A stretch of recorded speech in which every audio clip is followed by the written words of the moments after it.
this computer. Yes. All right. And don't show this again. Well, welcome everybody. Now that I have you here, thank you all for signing up. Like, there are literally hundreds of people who are going to be watching the recording. I guess this wasn't a great time for people, but the people who are here in person, welcome. And I appreciate your being here. We are getting started here on the dot. What I forgot to mention is this is part one.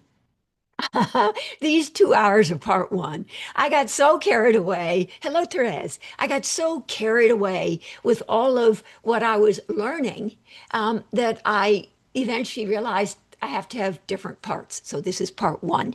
So let me just now see if I can share my screen. I'm a little panicked here because this didn't. Okay, good, good. Let me just see. Okay, share. Do you see it? But yes, nod if you do. Oh, yes, and Martha's a thumb up. All right, and let me just move this and let me just get this right. And meanwhile, I'm looking at a million other things that I want to get rid of. And I'm even going to get rid of that. Oops. And I'm going to show this. And I'm going to make it bigger so that I can see it and you all now can see it. And as it happens, I now have access to the chat because I figured out how to do that. Joel, I see your appointment book. Not you, but I see your appointment book. All right, so this is called The Ache That Won't Let Go, Illuminating the Dynamics of Neurosis and Narcissism, and The Enigma of Relentless Ambivalence and Relentless Hope, Part 1. All right, relentless ambivalence. Model 1, that's something new. I'd never really quite conceptualized it in that way. And I'm going to say here, the neurotic refusal to commit, to decide one way or the other. Wait, let me just do something here. Right. Okay. I want to be able to see this. Okay. To decide one way or the other.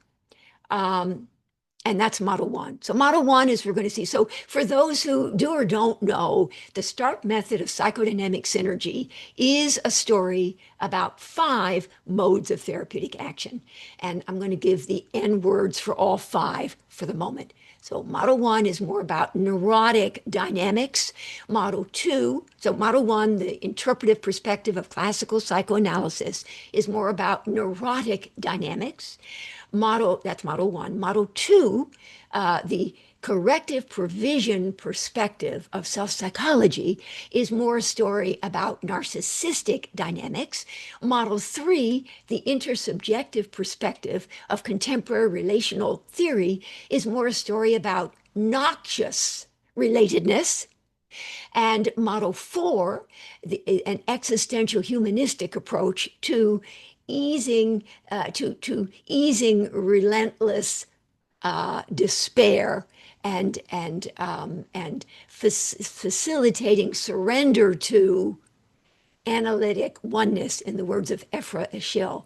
That one is more about lifting from Arne Modell, non-relatedness. And model 5 is when model 1, 2, 3, and 4, in those moments when the patient is not model 1 aware, not model 2 accepting, not model 3 accountable, not model 4 accessible or available, but rather non-acting, non-actualizing. So those are the N words: neurotic, narcissistic, noxiously related, non-related, and non-action, non-actualizing.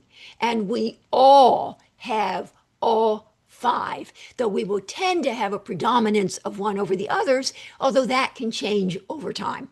All right, so back to the slides. Relentless ambivalence, model 1, the neurotic refusal to commit, to decide one way or the other. We're going to be saying a lot more about that.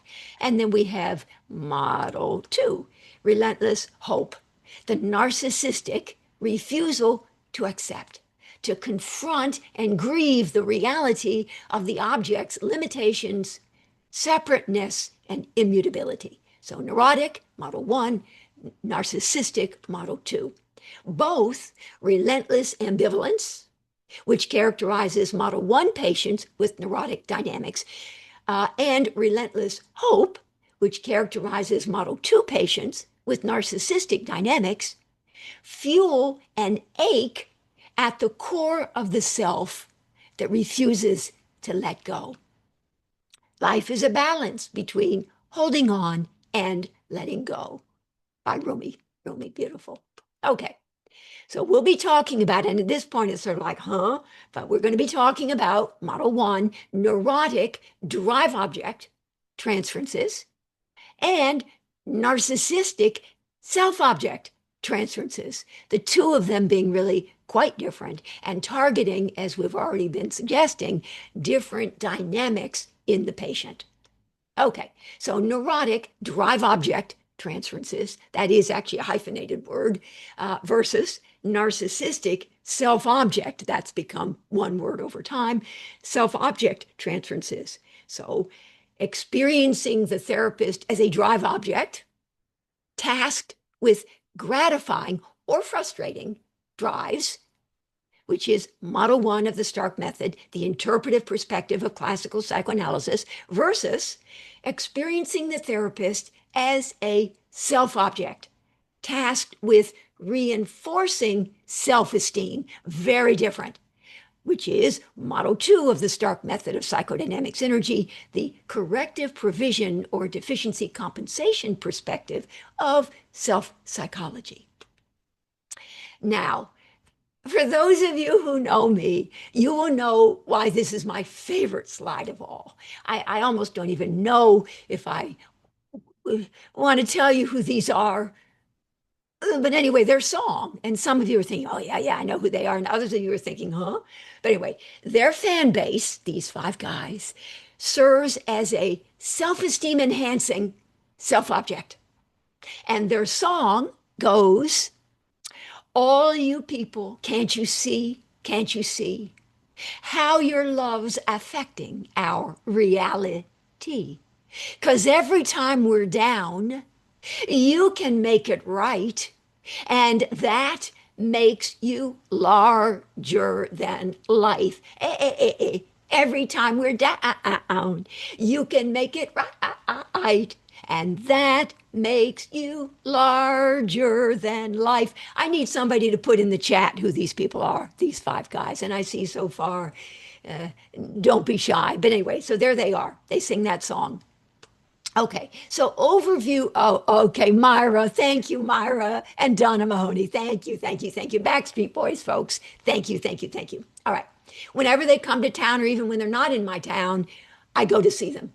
I love them, as people know. And later I'm going to be talking about what are some of the things that we do in our lives that we commit to, about which we are 100% unambivalent. Remember Model 1, relentless ambivalence. So for all of us to be thinking about those things we're ambivalent about, but also to be thinking about those things, those cherished things that we are unambivalent about and we 100% embrace. For me, the Backstreet Boys. I don't care if it's the teenagers are into the Backstreet Boys. I am into the Backstreet Boys. There you go. Okay, so overview for neurosis. Neurosis is the inner torment of a divided self caught in chronic tension, often unconscious, between opposing internal forces, forces struggling to break free, and resistant counter forces that rise up in protest. So, for example, a repressed wish or forbidden desire on the one hand, and a harsh, prohibitive internal authority on the other, resulting in the persistent deployment by the ego of defensive strategies or compromise formations that simultaneously express and conceal the unresolved longing and fuel the anguished suffering.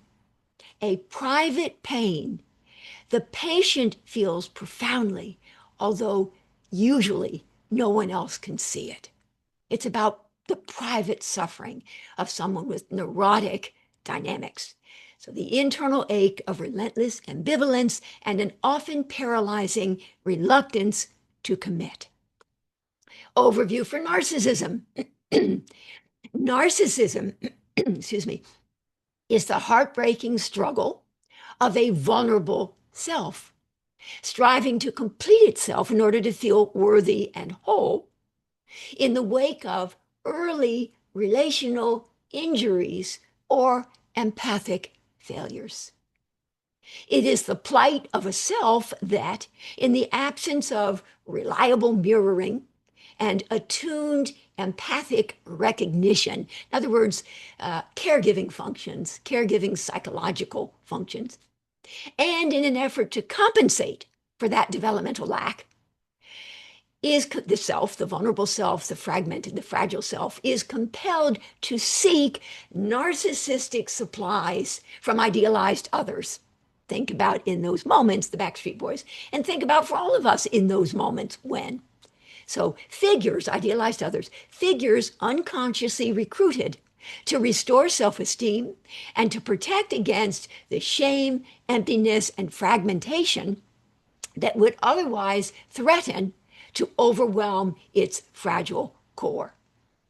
Narcissistic strategies designed to appease the gnawing ache of relentless hope and the deep reluctance to accept the limitations, separateness, and immutability of those who could never and will never fully meet its longing.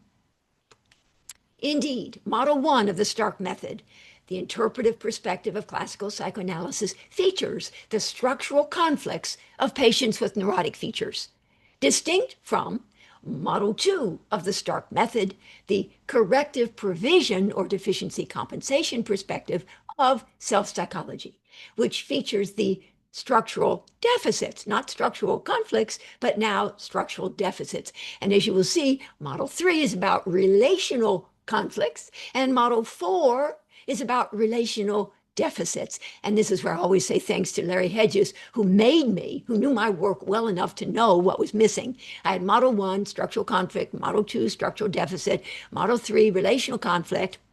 And Larry Hedges, bless his soul, again, knew my work well enough to know, Martha, you have to have relational deficit. So I finally, all right, put in Model 4, which is probably one of the best things I've ever done. So structural conflict, Model 1, structural deficit, Model 2, relational conflict, Model 3, and relational deficit, Model 4. Okay. So where am I? Okay, Model 2, the corrective provision perspective of self-psychology, which features the structural deficits of patients with narcissistic features. These are not necessarily two different patients, but two shifting focal points, or in the words of one of my mentors, Robert Melman, the point or points of emotional urgency, what it is that sort of most matters to the patient in that moment. So not necessarily two different patients, but two shifting focal points in the unfolding treatment of a single patient. All right, so whereas narcissism, I'm going to be doing neurosis first, but a few more, I think, comparisons here. Whereas narcissism compels deficit-ridden, deficit-laden individuals to relate to others as self-objects, one word, no hyphen even, that is, as extensions of the self charged with stabilizing self-esteem.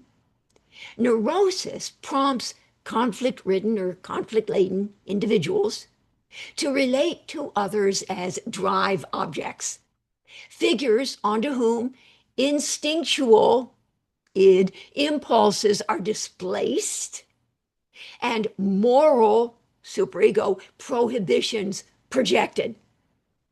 Displacement of drive, and a lot of people just, and one of my other mentors, Bill Meissner, sort of taught me about this one because I didn't understand about with neurotic transferences, like sometimes it's displacement, right?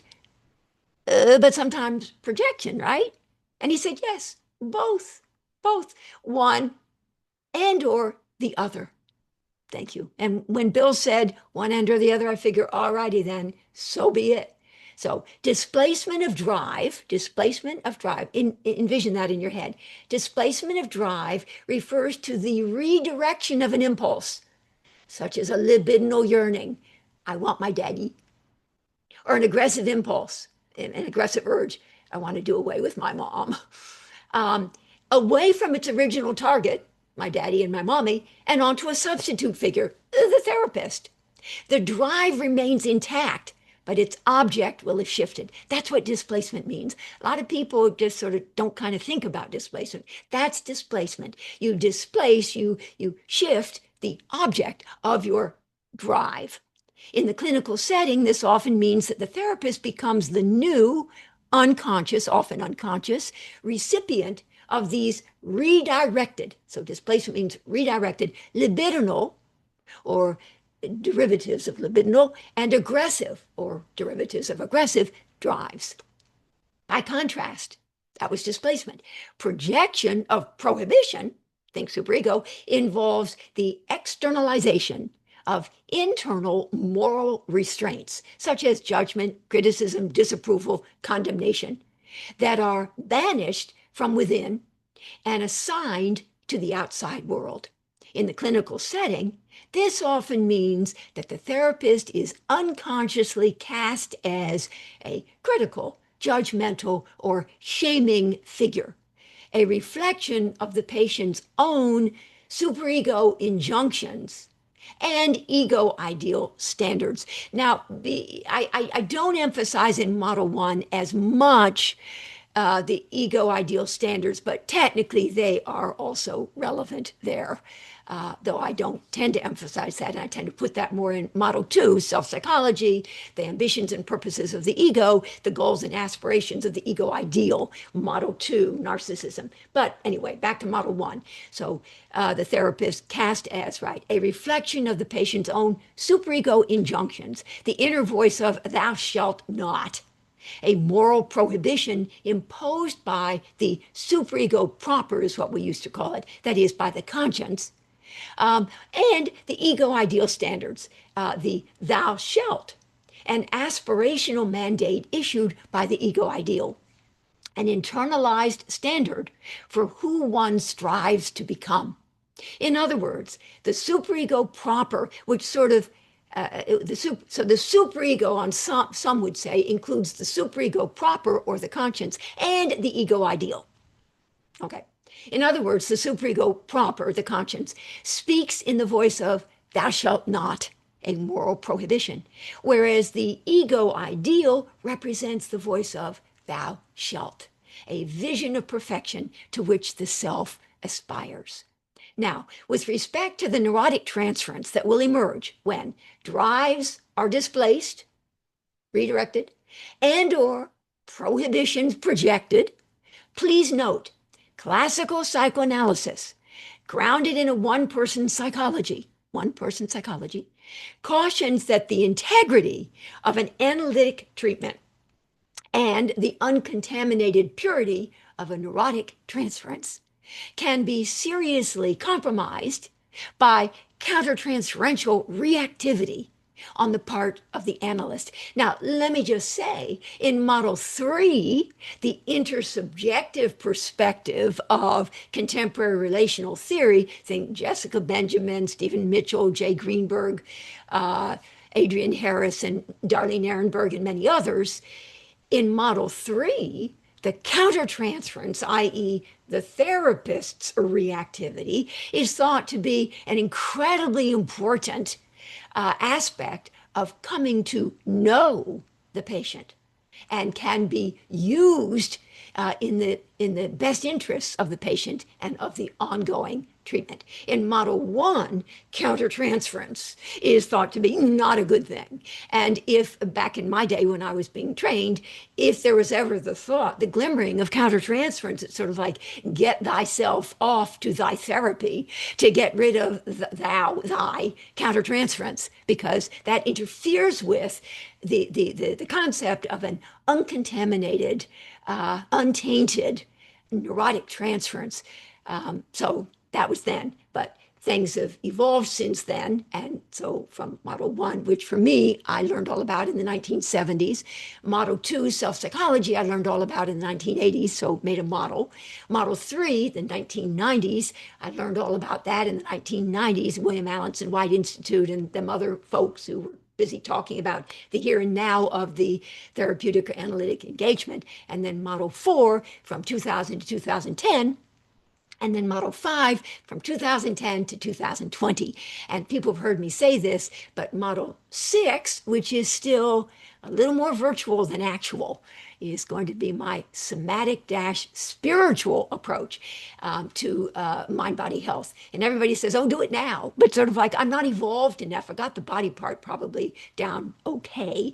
But the spiritual part, I got some more. I get this decade, 2020 to 2030. So give me a little time here. All right, but anyway. All right, so what am I saying? Classical psychoanalysis, the purity of a neurotic transference can be seriously jeopardized by countertransference.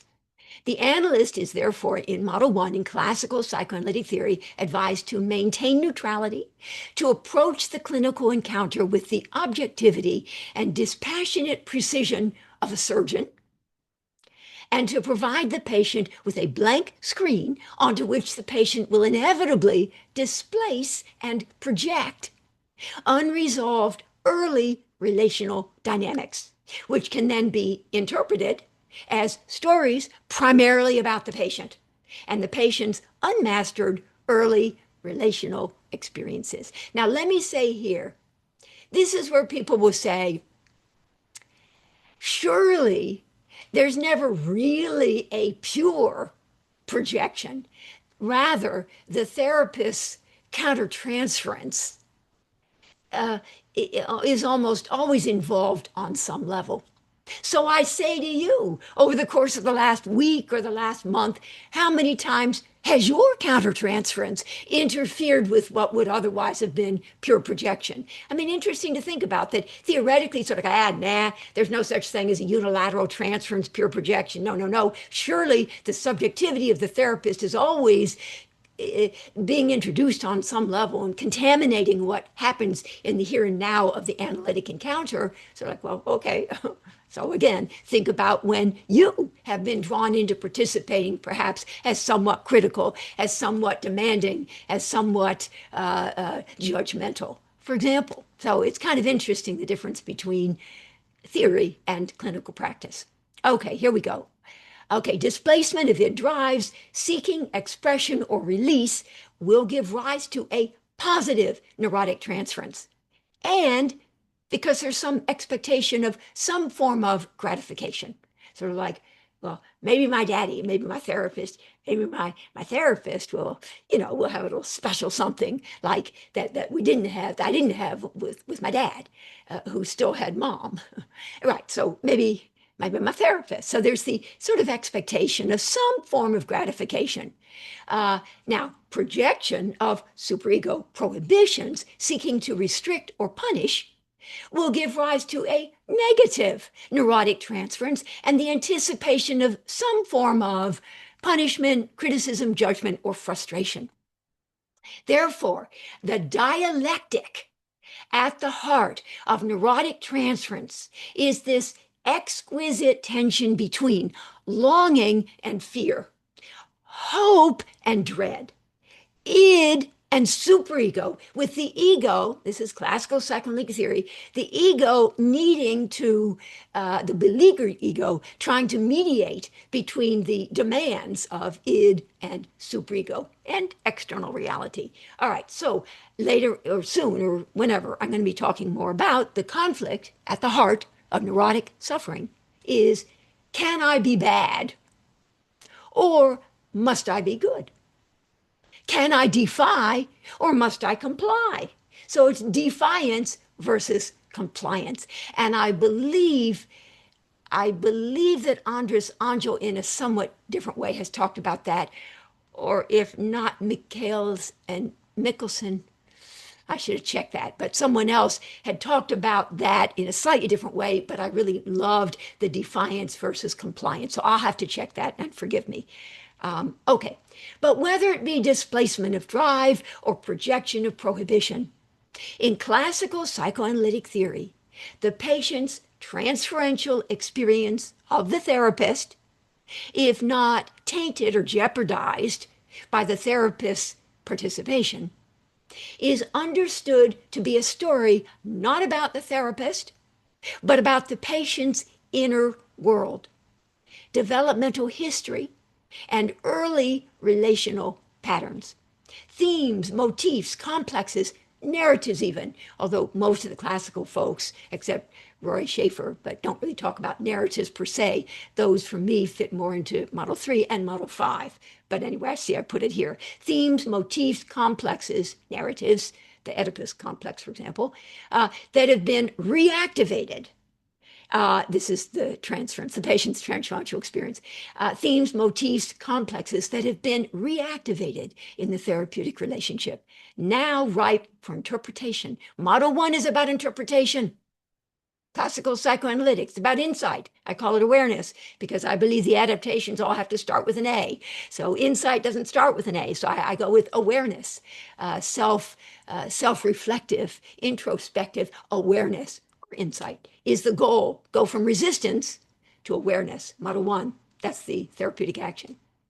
Anyway, Model 1 interpretation and Model 2, as we'll be developing a little more later on, is primarily a story about grieving against the backdrop of wonderful empathic attunement and all sorts of good, wonderful holding.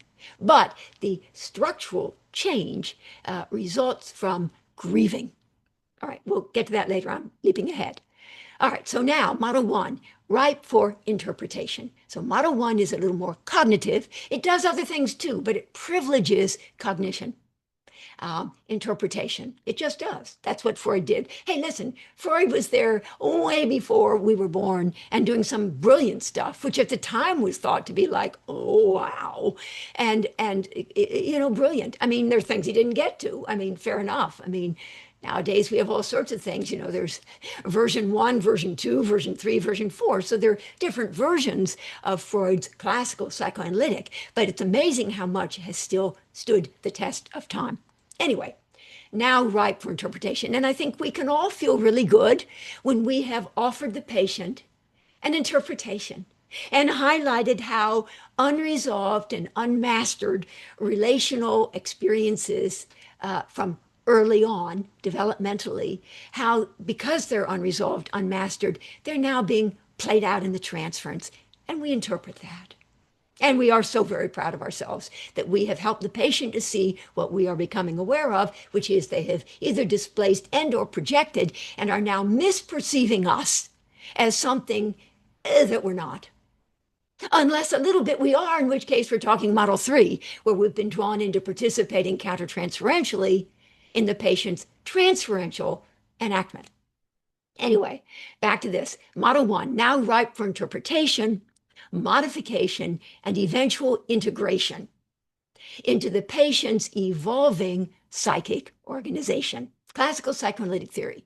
My Model 1 takes off from that, but then goes on to do something a little different, but informed by classical psychoanalytic theory. Okay, in keeping with the classical concept of analytic neutrality, so Model 1 of the Stark method, the interpretive perspective of classical psychoanalysis, comes into play, I see this as repeat, when the patient is simply experiencing the therapist as, say, critical. In other words, when the therapist has remained neutral and is not participating countertransferentially as a critic. We are now talking about pure projection, which will be interpreted for what it is, namely, as a story about the patient and what the patient is bringing from the past into the therapeutic relationship. Indeed, interpretation of projection lies at the heart of the therapeutic action in classical psychoanalysis, as does the complementary interpretation of displacement. Okay, by way of an example of pure projection, this is a lovely one. This happened recently. A patient of mine, upon hearing me answer the phone at the time of our appointment, I do it by phone with her, not Zoom, I do it by telephone.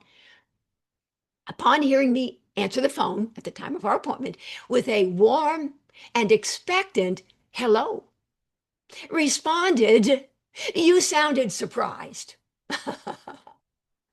Okay, relevant data points. I have worked with this patient weekly for over 8 years.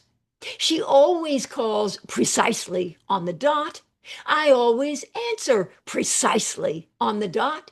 She had called on the dot that day, and I had answered on the dot that day. And yet she said, "You sounded surprised." So my clinical formulation, this was a moment of pure projection. The direct externalization of a disavowed psychic fragment. This was not an instance, because so many are contaminated. I do believe that. Model 3, yes, the intersubjective perspective of contemporary relational theory that understands things as being a story not about pure projection, one person orientation, but rather projective identification with participation by both patient and therapist, from both patient and therapist, co-constructed, co-created experience. Model 3. All right, but we're back to Model 1. So in this case, it was not an instance of co-created projective identification. And again, think about how often do you, even though sort of like, oh yeah, yep, Model 3, yep, I'm always contributing. How often have you, in some way or another, one, let yourself know that you were experiencing all sorts of stuff countertransferentially, and or so that's afferent, what comes your way. So like, oh wow, I think I'm reacting internally, whoa.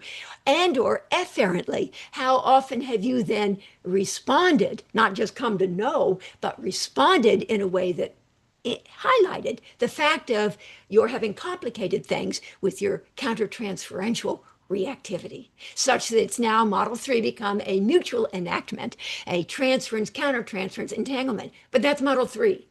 And Model 1, where, and in my spot supervision Zoom sessions, which I do, by the way, on almost every Thursday, except during the summer, but we start again in September. They're entirely free. They're both live and recorded. It's rare that clinicians will acknowledge, although the thing that comes to mind for me immediately is Jenny. Jenny actually did a beautiful job of acknowledging, but not to be outing Jenny, but whatever. Anyway, of acknowledging their countertransferential reactivity. Usually it's sort of like, well, I made a brilliant interpretation. I highlighted this, that's what, whatever. Sort of like, oh, that's good. That's Model 1. And that's good. That's fine. There's a place for all of these. All right, anyway, my clinical formulation, this was a moment of pure projection, the direct externalization of a disavowed psychic fragment. This was not an instance of co-constructed, co-created projective identification, a two-person orientation. There was no mutual enactment, no contribution from my side. There was not an ounce of truth in what she was alleging. Clinical resolution. Once we explored her distorted perception of me as having been surprised, my patient as well came to appreciate that the idea of being surprised had in fact originated from within her and been projected onto me. We then traced this projection back to a series of traumatic childhood moments when she had quite literally been forgotten, lost track of by her mother. My patient's "you sounded surprised" was not at all about me, but a reverberation of that forgotten child's heartbreak. A psychic fragment disavowed and projected into the analytic field, where it was briefly, until we interpreted it, mistaken for reality, until it could be interpreted for what it really was. The next slide, I'm sorry, I just thought of something that I want to make sure to get said when it belongs. Okay, the next slide presents the Model 1 conflict statement, or a reasonable facsimile thereof. So I had a chance to kind of tweak it a little bit, that I ultimately offered my patient as an interpretation of her distorted perception of me. So later, now or in part 2 or sometime, I'm going to be talking much more about optimally stressful, growth incentivizing mismatch experiences created by conflict statements that in essence are efforts to give the patient an optimally stressful, growth incentivizing mismatch experience, the working through and resolution of which will be the way in which, step by step by step, incrementally, the patient will evolve from defense to adaptation, from rigid defense to more resilient adaptation. I'm leaping ahead of myself there. But anyway, those are conflict statements, lifting from all of what I was trained in classical psychoanalytic theory at the Boston Psychoanalytic back in the 1970s. Yes, I have gone on to modify it a little bit with a relatively cognitive conflict statement, Model 1. Although here is what I just about almost offered my patient, or a reasonable facsimile thereof. Okay, it's sort of been photoshopped a little bit. On some level, you knew that I wasn't actually surprised to hear from you because you always call me on time and I've always been there to pick right up. Now, did she know that? Well, that's a fact. She's not psychotic and sort of like, yeah, okay, yeah, she did know that. Being reminded of that, does that on some level make her a little bit anxious? Well, a little bit, because it's counter to it, it's in opposition to what her assumption was. Her conditioned reaction was, you sounded surprised. All right, so let me read that again. So this first half of the conflict statement was a bit of a challenge. Anxiety provoking. Okay. On some level, you knew that I wasn't actually surprised to hear from you because you always call me on time and I've always been there to pick right up. But deep down, you were afraid that maybe I, just like your mother had so painfully done all those many times when you were young and so very vulnerable, that maybe I, too, might have lost track of you, even forgotten that we were to be having our time together.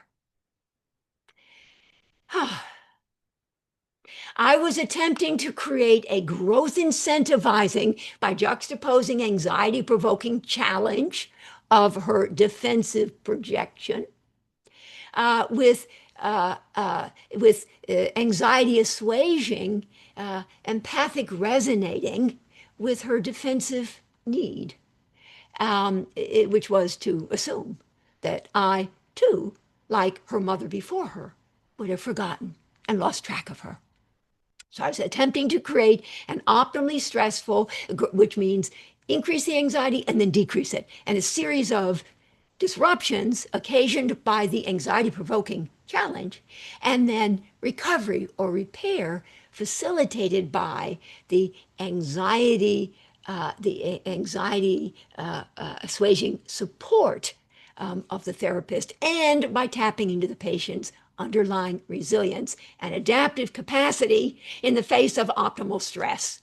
So we're ever busy optimally stressing our patients to evolve them through gradually, iteratively, through healing cycles of disruption in response to anxiety, and then repair or recovery or restabilization in response to support, the therapist support. Conflict statement does also provide support, witness the second half, and by tapping into the patient's underlying resilience. I believe profoundly in the underlying resilience of our patients. I just do. I do. All right. All right. By offering an optimally stressful conflict statement, Model 1, that's sensitively balanced, anxiety provoking, yet respectful challenge of her distorted perception of me. You want to do it carefully. You don't want to say, like, my God, what were you thinking? I'm always here. So why in the world would you have distorted your perception of me? Obviously, you don't do it that way. It's a respectful, gentle challenge, and based on your sense of the alliance that you have and the holding that's there, to what extent will the patient be able to tolerate your optimally stressful, anxiety-provoking challenge? Okay. So that by offering that this statement that sensitively balanced, anxiety-provoking yet respectful challenge of her distorted perception of me with anxiety assuaging and compassionately non-judgmental support or validation of that developmentally understandable misperception. Now, notice, and people will often imagine that validation means confirming. Validation, and here I'm just lifting from what Bob Stollerow used to describe as the empathic stance, which is a decentering the therapist from their own subjectivity and a joining alongside the patient and taking on the patient's subjective experience, but only as if it were your own. It never actually becomes your own because you have decentered from your subjectivity and you're joining alongside the patient and taking on their experience, but only as if it were your own. So when you are basically validating your understanding, anxiety assuaging. I say support because I talk challenge and support, but maybe I would want to say, oh, I did say understandable, understanding. And maybe I should add the word understanding, that developmentally understandable misperception. Like you totally get it. It's not like sort of like, huh? Boy, that's weird. But sort of like you really get it. That as a child, and you put in affect. Just like your mother had so painfully done all those many times when you were young and so very vulnerable, that maybe I too might have lost track of you, even forgotten that we were to be having our time together. So there you're really attempting to just be present with her in her pain. And as you say it, you can feel it. You're not, yes, I felt it. Yes. And she could feel me feeling it. Often, however, yes, pure projection, which involves simply distorted perception, like what had happened there, becomes tainted by projective identification, a dynamic that now implicates both patient and therapist. In fact, it is generally understood that even when guided by the ideal of analytic neutrality or therapeutic neutrality, the therapist is not impervious to being emotionally drawn in. Like, let's get real here, such that over time, what might have begun as a situation of pure projection, a misperception fueled entirely by the patient's developmental history, unresolved developmental relational dynamics, will gradually shift from a one-person, model one, to a two-person dynamic. Thus, what begins as pure projection, shaped by the patient's inner experience, evolves into a more complex, co-constructed reality, a mutually charged relational field, relational matrix, in which both patient and therapist are now participants. All right, now let me say, I have now several times said, Model 1 is a one-person psychology. Model 3 is a two-person psychology. Well, what about Model 2? And that's where I pick up on, although Andy Morrison told me later that it wasn't entirely what he meant to be saying, but I'm going to pick up on his concept of a 1.5-person psychology. So, Model 3, we will see, though that's not the focus of my presentation today, Model 3, the intersubjective perspective of contemporary relational theory, and they've been faulted sometimes for seeing the unconscious as a black box. I don't go with that, but that's the way they get faulted sometimes. Just as Model 1, they get faulted for sort of like, get real, what about the relationship? So each approach gets faulted for something. You can't please all the people all the time. All right, but anyway, so Model 3, the two-person perspective, all right, is really intersubjective. Two authentic subjects in relationship with each other.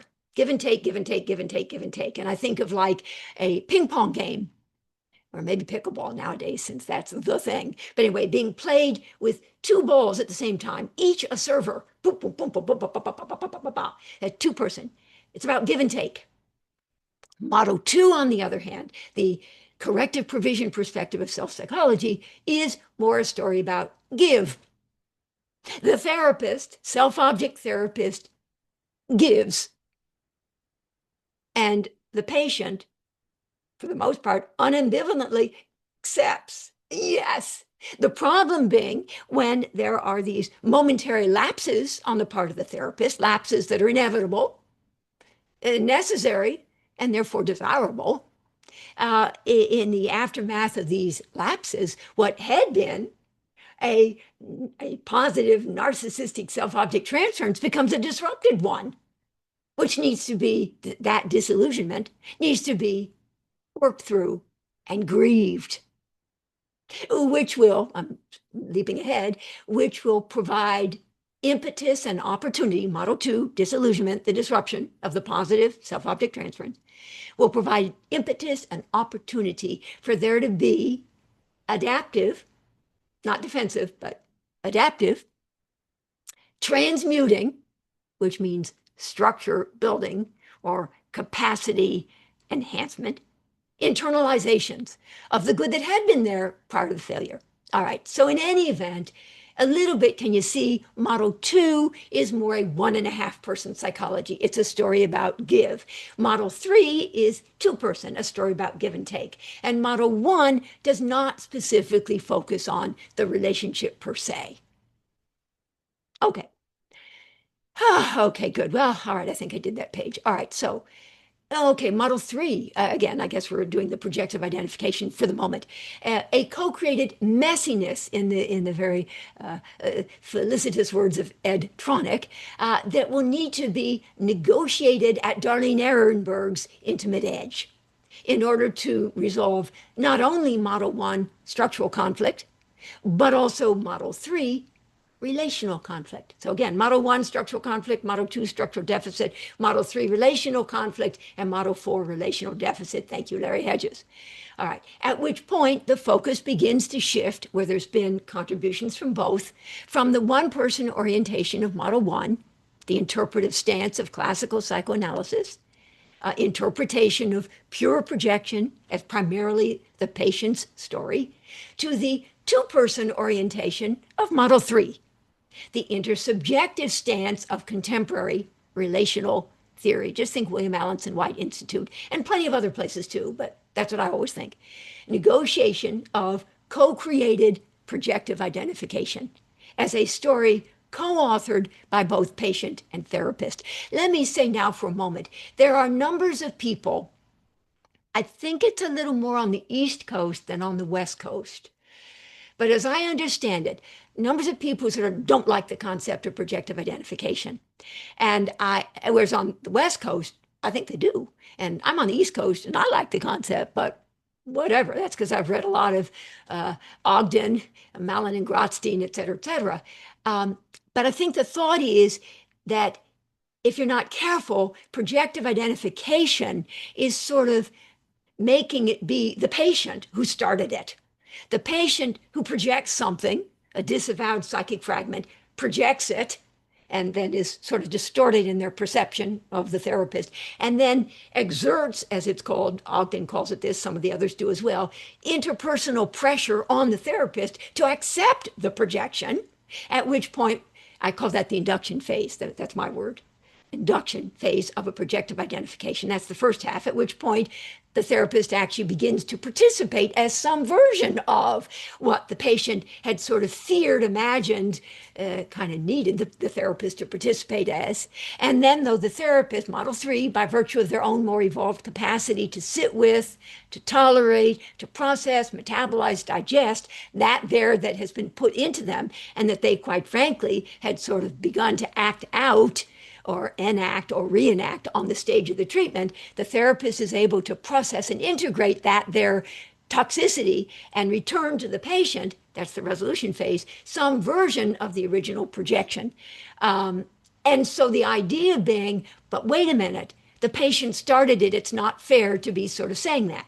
But what I want to say is, okay, you got to start talking about it somewhere. But I know that the reason the patient started it would probably be a reaction to something prior to that the therapist had done or not done, had said or not said. It's an ongoing model 3, the intersubjective perspective of contemporary relational theory is a story about those two ping pong balls back and forth, back and forth, back and forth, back and forth all the time, and negotiating at the intimate edge. It being understood that it's a story about and again, remember the N words, Model 1, neurotic. Model 2, narcissistic. Model 3, noxious relatedness, contentious, but contentious starts with a C. So noxious relatedness. Model 4, non-relatedness. And Model 5, non-action. So Model 3, the noxious relatedness, back and forth, back and forth, back and forth, and negotiating at the intimate edge. That. Okie dokie. All right, so moving on. More specifically, once the therapist begins to react countertransferentially to the patient's transferential reenactment and becomes emotionally drawn in, participating perhaps as, say, a critical figure, then what had previously involved pure projection, unilateral transference, and the intrapsychic dynamics of the patient, a situation amenable to Model 1 interpretive work, will now evolve into co-created, co-constructed projective identification, mutual enactment, transference, countertransference, entanglement, and the interpersonal dynamics or intersubjective dynamics of both patient and therapist, a situation calling for Model 3 negotiation of the messiness that will inevitably emerge at the intimate edge of authentic relatedness.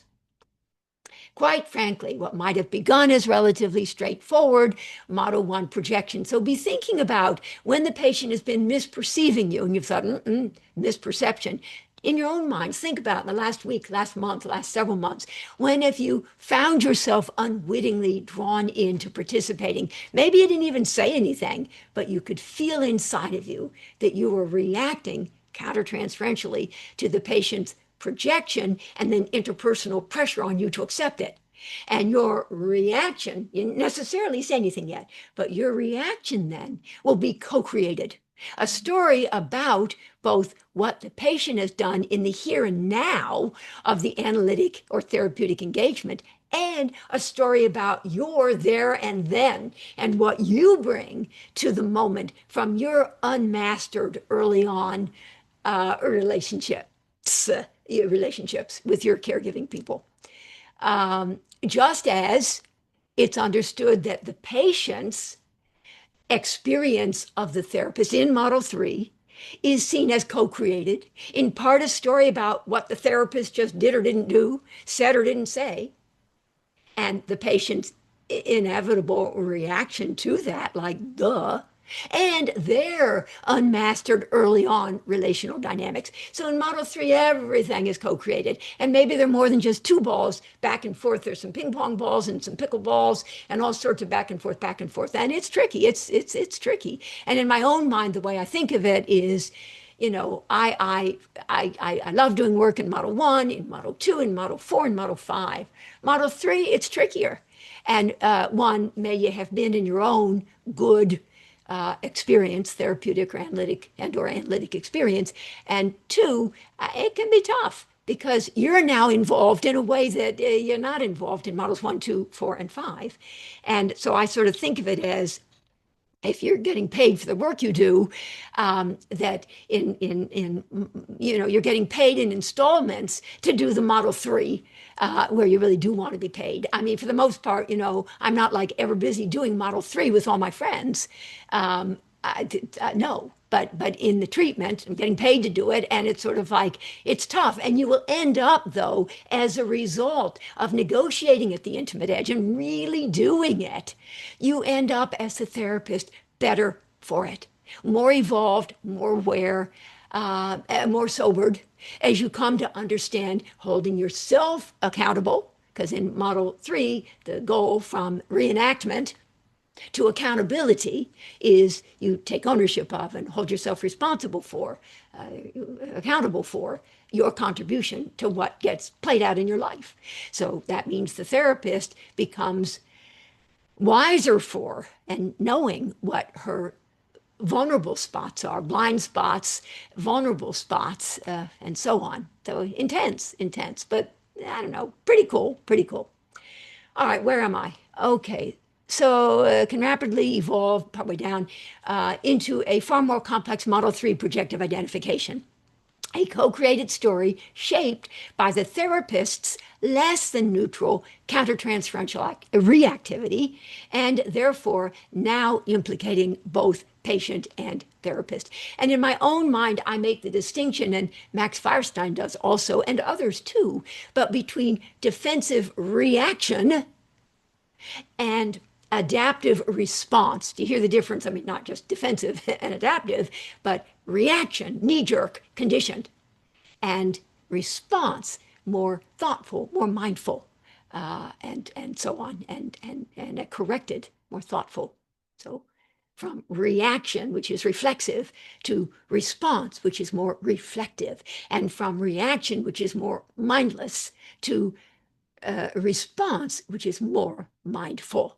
And again, the goal is not necessarily, well, get from here to here, but rather it's an ongoing process. And the way I've more recently come to think of it as a result of my own evolving is, even though I have in my time presented it as my 5 modes of therapeutic action, model 1 from resistance, the defense, to awareness, the adaptation, model 2 from relentless hope, the defense, to acceptance, the adaptation, model 3 reenactment, the defense, to accountability, the adaptation, retreat, the defense, to accessibility, availability, the adaptation, and refractory inertia or rut, the defense, to action, actualizing action, the adaptation.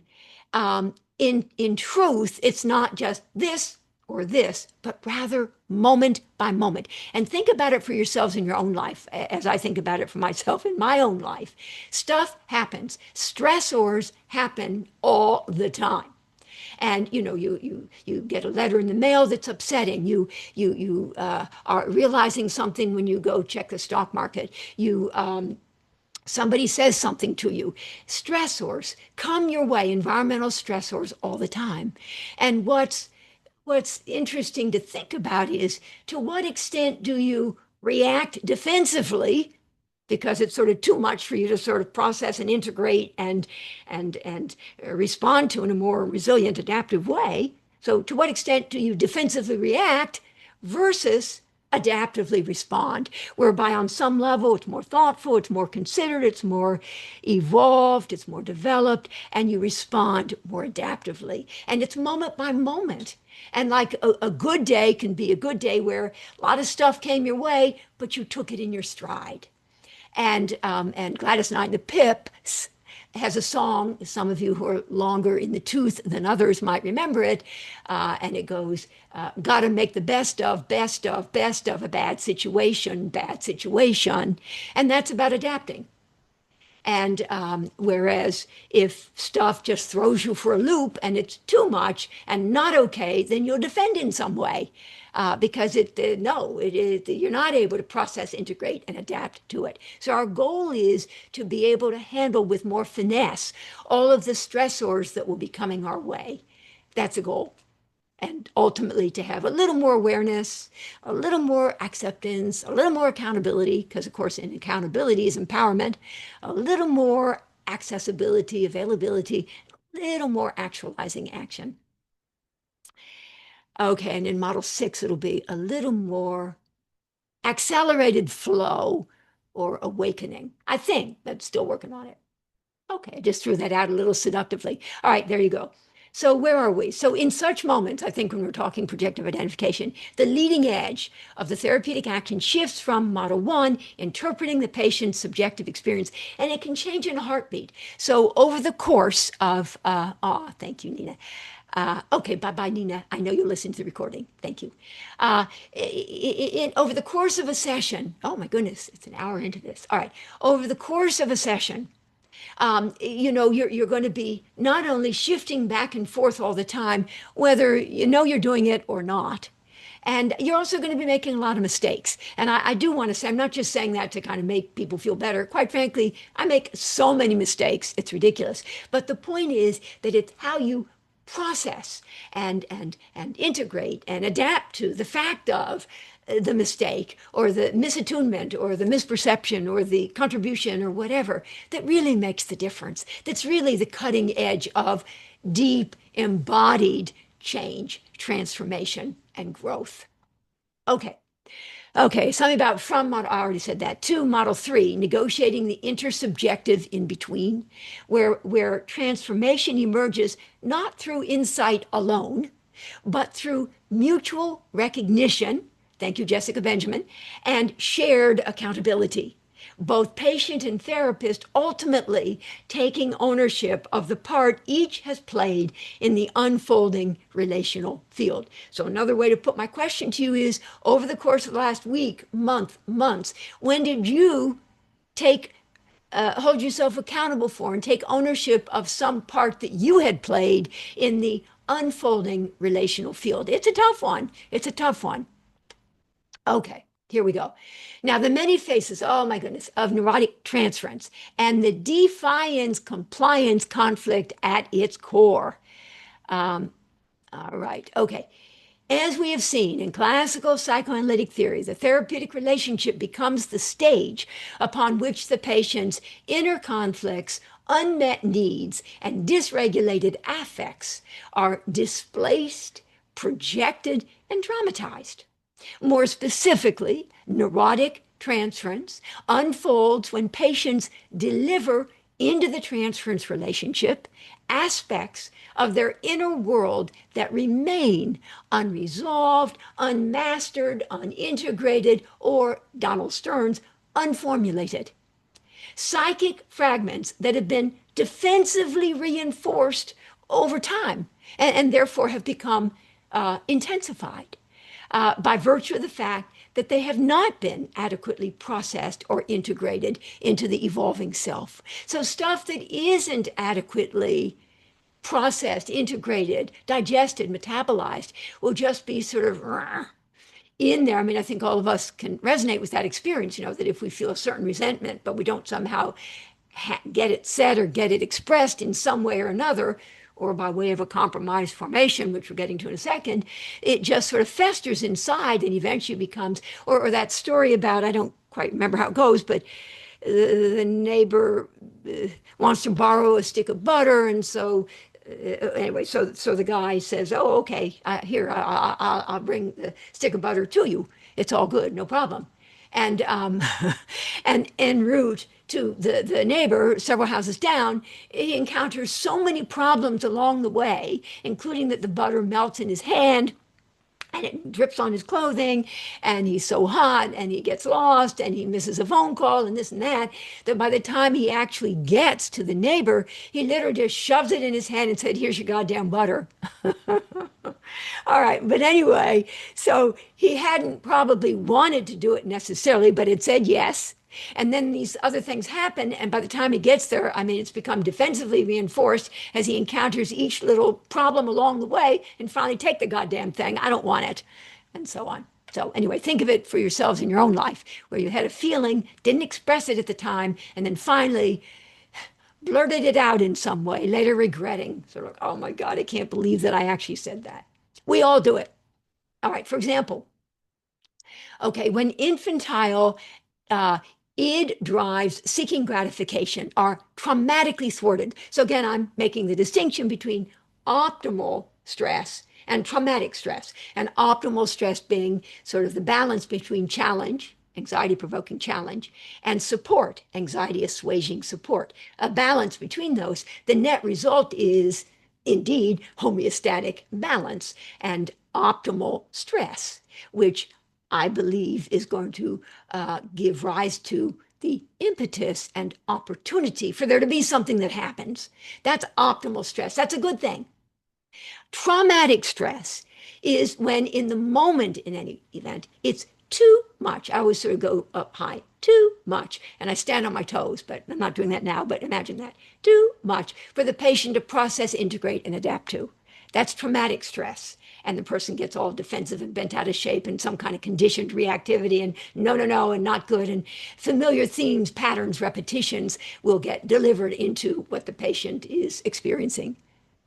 All right, so when infantile id drives seeking gratification are traumatically thwarted by an excessively punitive superego, housing harshly critical parental introjects, they become defensively reinforced and all the more insistent over time, rendering them prone to reactivation within the therapeutic relationship. And this is the range of things that can be reactivated. More broadly, any of the following unresolved psychic elements might surface in the transference, often outside of awareness. 5 that I could find in the moment, think of in the moment.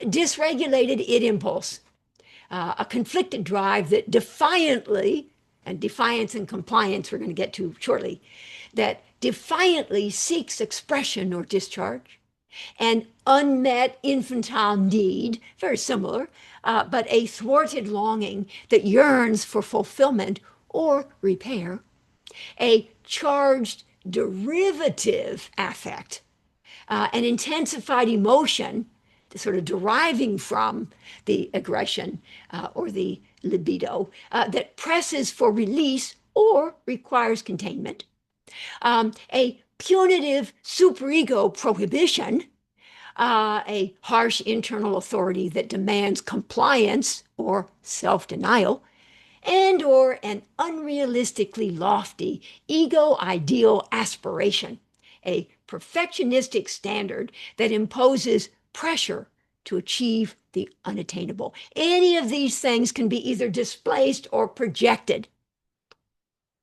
Having named the many faces of neurotic transference, we now turn to, more specifically, the inner battleground at the core of the neurotically conflicted patient. This is relevant for all of us, just as narcissistically vulnerable is relevant for all of us, or noxiously related is relevant for all of us, or non-related is relevant for all of us, or ground to a halt, refractory inertia, and non-action relevant for all of us at various points over the course of our day. So we now hone in on the age-old intrapsychic struggle between the drive to defy and the command to comply. So hearkening back to what I was saying earlier, indeed, at the heart of neurotic conflict, and more generally at the heart of human existence itself, lies this dialectical tension, a structural standoff or détente between defiant force and resistant counterforce, with the ego doing its best to mediate. So on one side, a pleasure-seeking id. This is broad strokes here, broad strokes. Now I'm going to refine it on the next slides. On one side, a pleasure-seeking id driven by defiance, and on the other, a moralizing superego intent upon securing compliance. Okay, I choose the phrase age-old intrapsychic struggle with great intention because it speaks to both the timelessness and the universality of inner conflict. It's not a modern dilemma, nor a culturally bound neurosis, but rather a perennial, deeply human conflict that every person, to some extent, confronts throughout the developmental arc of becoming who they are. And at its core lies the existential predicament of being both separate and connected. So now I'm kind of wanting to take it out of any kind of pathologizing that we might have been thinking, because neurotic tends to imply, psychopathology of some sort. But wanting to just highlight more the universality and the timelessness of this human conflict, deeply human conflict. On the one hand, the defiant wish to assert the self versus the compliant impulse to preserve connection. Or the rageful protest against constraint versus the fearful retreat into submission. Or the longing to live one's life on one's own terms, versus the dread of losing love if one strays too far afield. Each component shaping the ever-evolving dialogue between rebellion and submission, the enduring psychic tension at the core of neurotic distress. The net result of this intrapsychic standoff is a psyche torn apart inside by relentless ambivalence, the eternal conflict between defiance and compliance, between can I defy or must I comply? Can I be bad or must I be good? Beset by immobilizing indecision and a reluctance to commit, the neurotic patient hovers in a tortured in-between, a holding pattern of hope and dread, desire and fear, unable to let go, unable to move forward. It is precisely within the therapeutic relationship that this inner war will be most poignantly revived.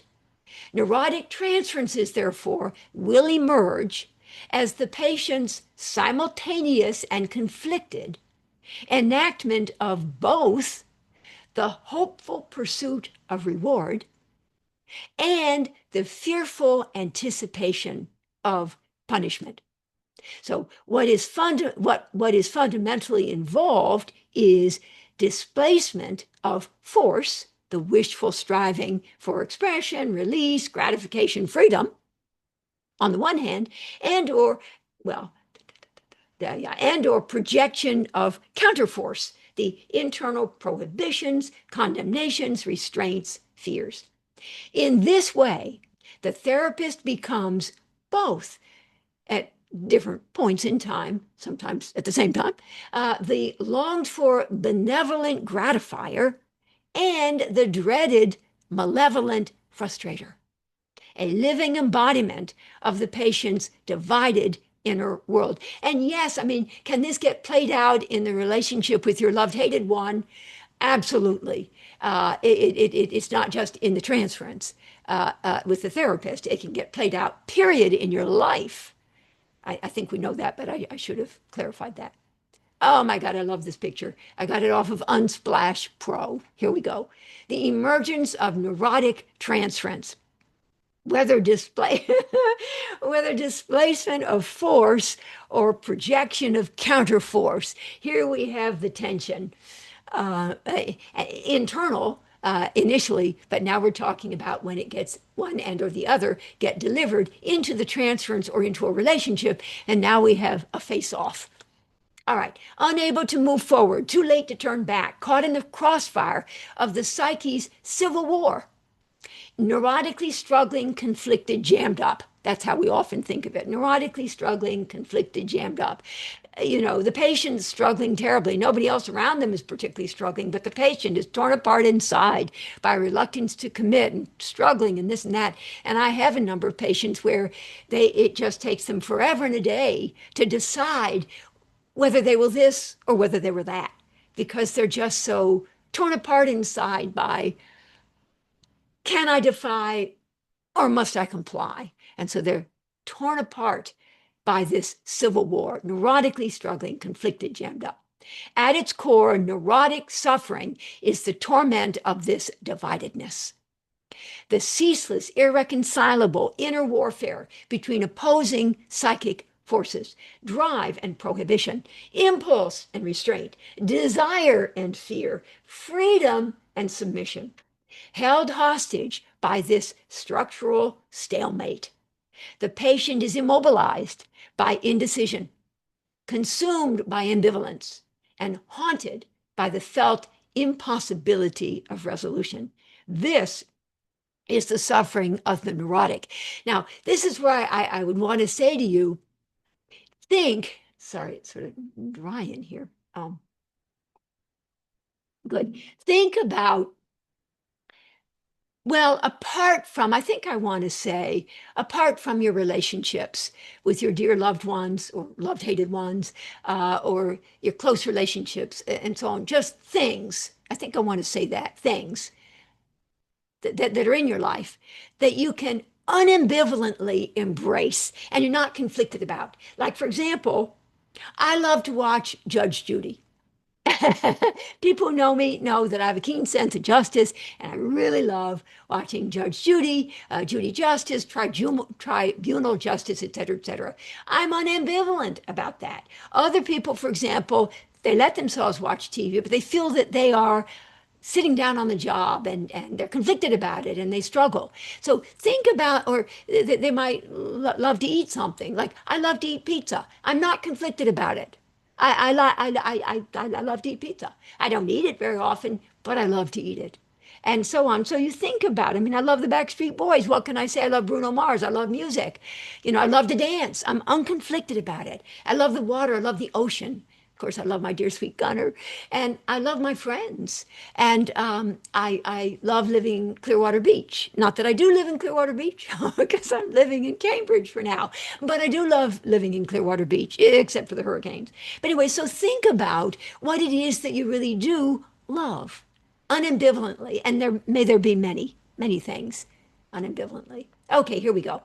Now, to reiterate, all right, we're getting to the real good stuff in a heartbeat.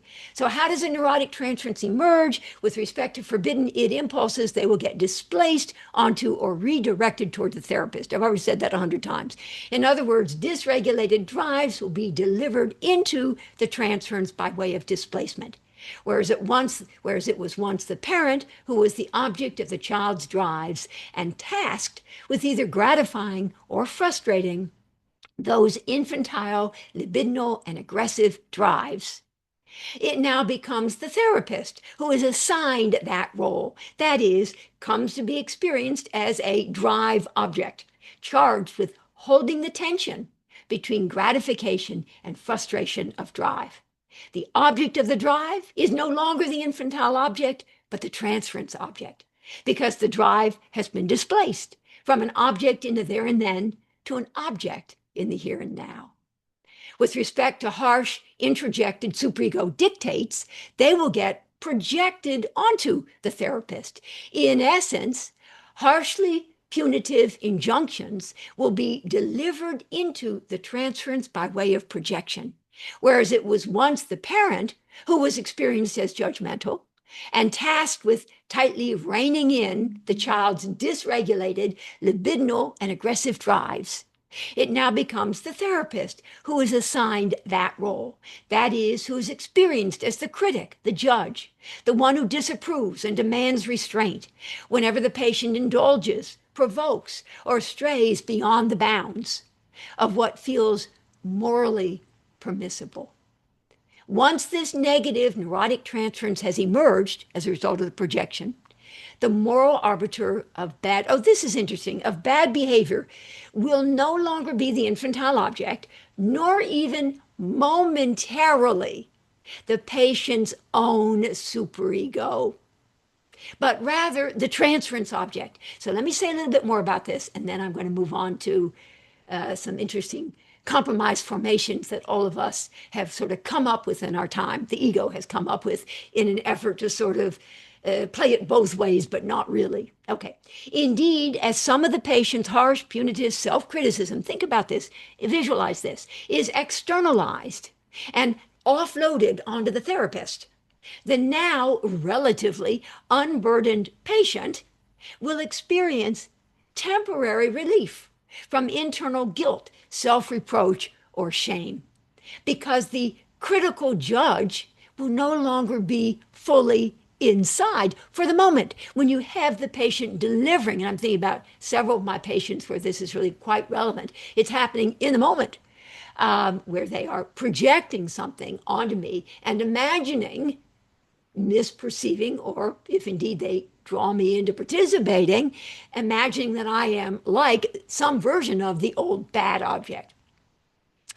All right, this externalization onto a relational figure outside the self, in this case the transference object, will function symbolically as a reversal of the process. Think of that. By which the patient had originally internalized harsh, persecutory superego interjects. Now, let me say, I did say internalized because everybody says internalized, but more technically, it should be had originally introjected, because in the literature, the psychoanalytic literature, in the purest sense of things, you internalize good by way of grieving, and you introject bad. So you do adaptive internalization of good and defensive introjection of bad. So I said internalized, but I should be wrapped by a superego or by an external something on the knuckles, because I should have said originally introjected. Harsh persecutory superego introjects or bad objects. The toxic charged affective residues are now being ejected and symbolically returned to their rightful psychic owner, symbolically. Admittedly leaving behind some kind of internal scar or whatever, but no longer sealed in permanence, frozen in time, and no longer etched into the psyche as fate. So some people just go around experiencing the world as being all sorts of bad to relieve their internal sense of themselves as bad. I mean, I guess the good news is they don't feel as bad about themselves. But the bad news is they experience the world as being not terribly friendly. And the world as being rather judgmental and critical. So, so ultimately we really need to process and work through these charged toxic boluses. Okay, good. What was downloaded whole in childhood, unnamed, unfiltered, undigested, unchallenged, because kids, they don't have an ego that's busy filtering. They just swallow it whole. Onto the quantum computer of the subconscious or the unconscious. And they're not busy sort of teasing out the wheat from the shaft. Is that it? The grain from the shaft? The grain from the shaft? I don't think I have that right, but the something from the something. It just gets swallowed whole, undigested, unchallenged, unfiltered, unnamed. But at last, it can be brought up, spat out, and returned to where it belongs. No longer lodged inside as self-condemnation, now seen, acknowledged, and expelled. A charged, toxic moral fragment excavated and forcefully released into the transference, liberating space for a now more expansive self to breathe freely. A psychic exorcism of sorts. You see how it's a reversal, symbolic reversal of what had happened to begin with. A discreet revolt against an internal saboteur, once masquerading as a psycho-educating moral guide, but in truth, a self-appointed, misguided authority, false in its claim to moral superiority. A self-righteous persecutor in disguise, demanding compliance, enforcing submission, and punishing vitality is what it had been when it's inside. But once deposited into the transference, this toxic bolus becomes available for therapeutic processing, whether as pure projection, requiring repeated interpretation, or as, and in my part 2, I'll be talking more about how classical psychoanalysis envisioned interpreting, and then James Strachey came along with the mutative interpretation, where he did something a little more, and so on. And then I'll be talking more about my conflict statement, where I'm doing something a little more still, but still relatively within the confine of Model 1. Anyway, this toxic bolus becomes available for further for therapeutic processing, whether as pure projection requiring repeated interpretation, remembering, repeating, and working through, Freud, remembering, repeating, and working through, or as co-created projective identification requiring mutual examination of the contributions from both patient and therapist. And again, even though vestiges of the scar remain, they will no longer define the self. Okay.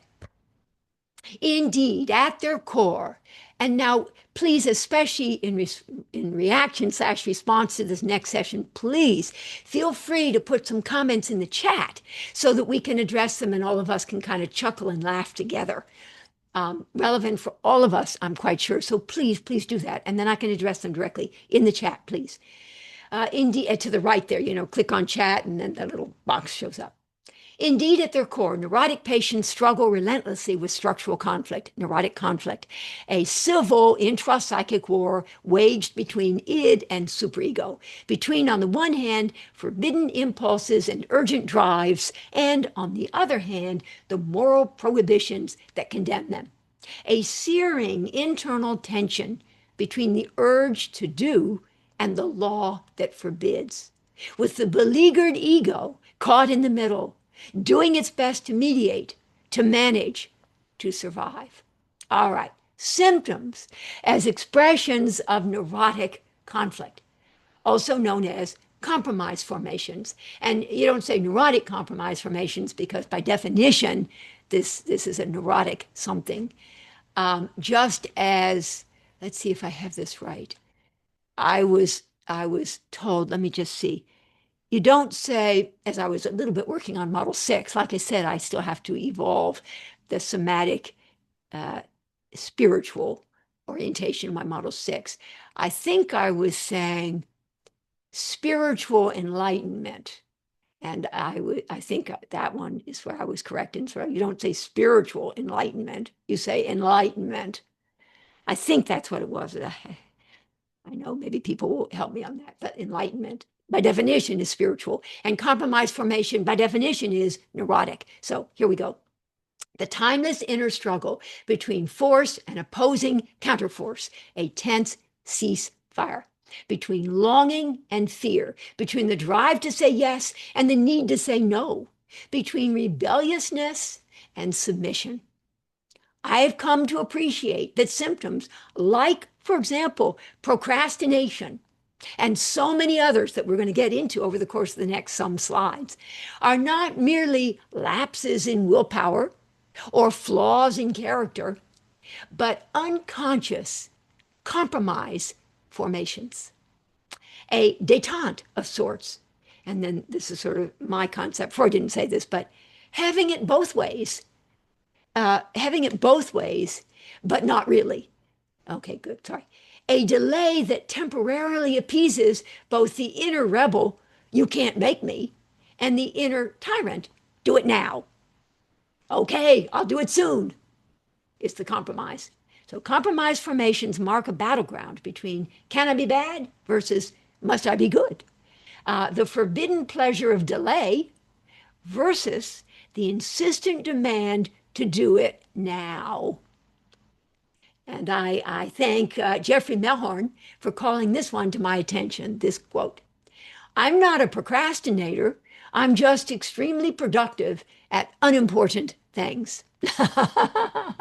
So in case any of you, and given that some of you signed up for this, an hour or two before it started, I'm a little bit thinking that, procrastination. I mean, we all, and given that I myself hadn't really completed this until an hour or two before I came online, I mean, we all to some extent do a little bit of procrastination as we're struggling between must I be good or can I be bad?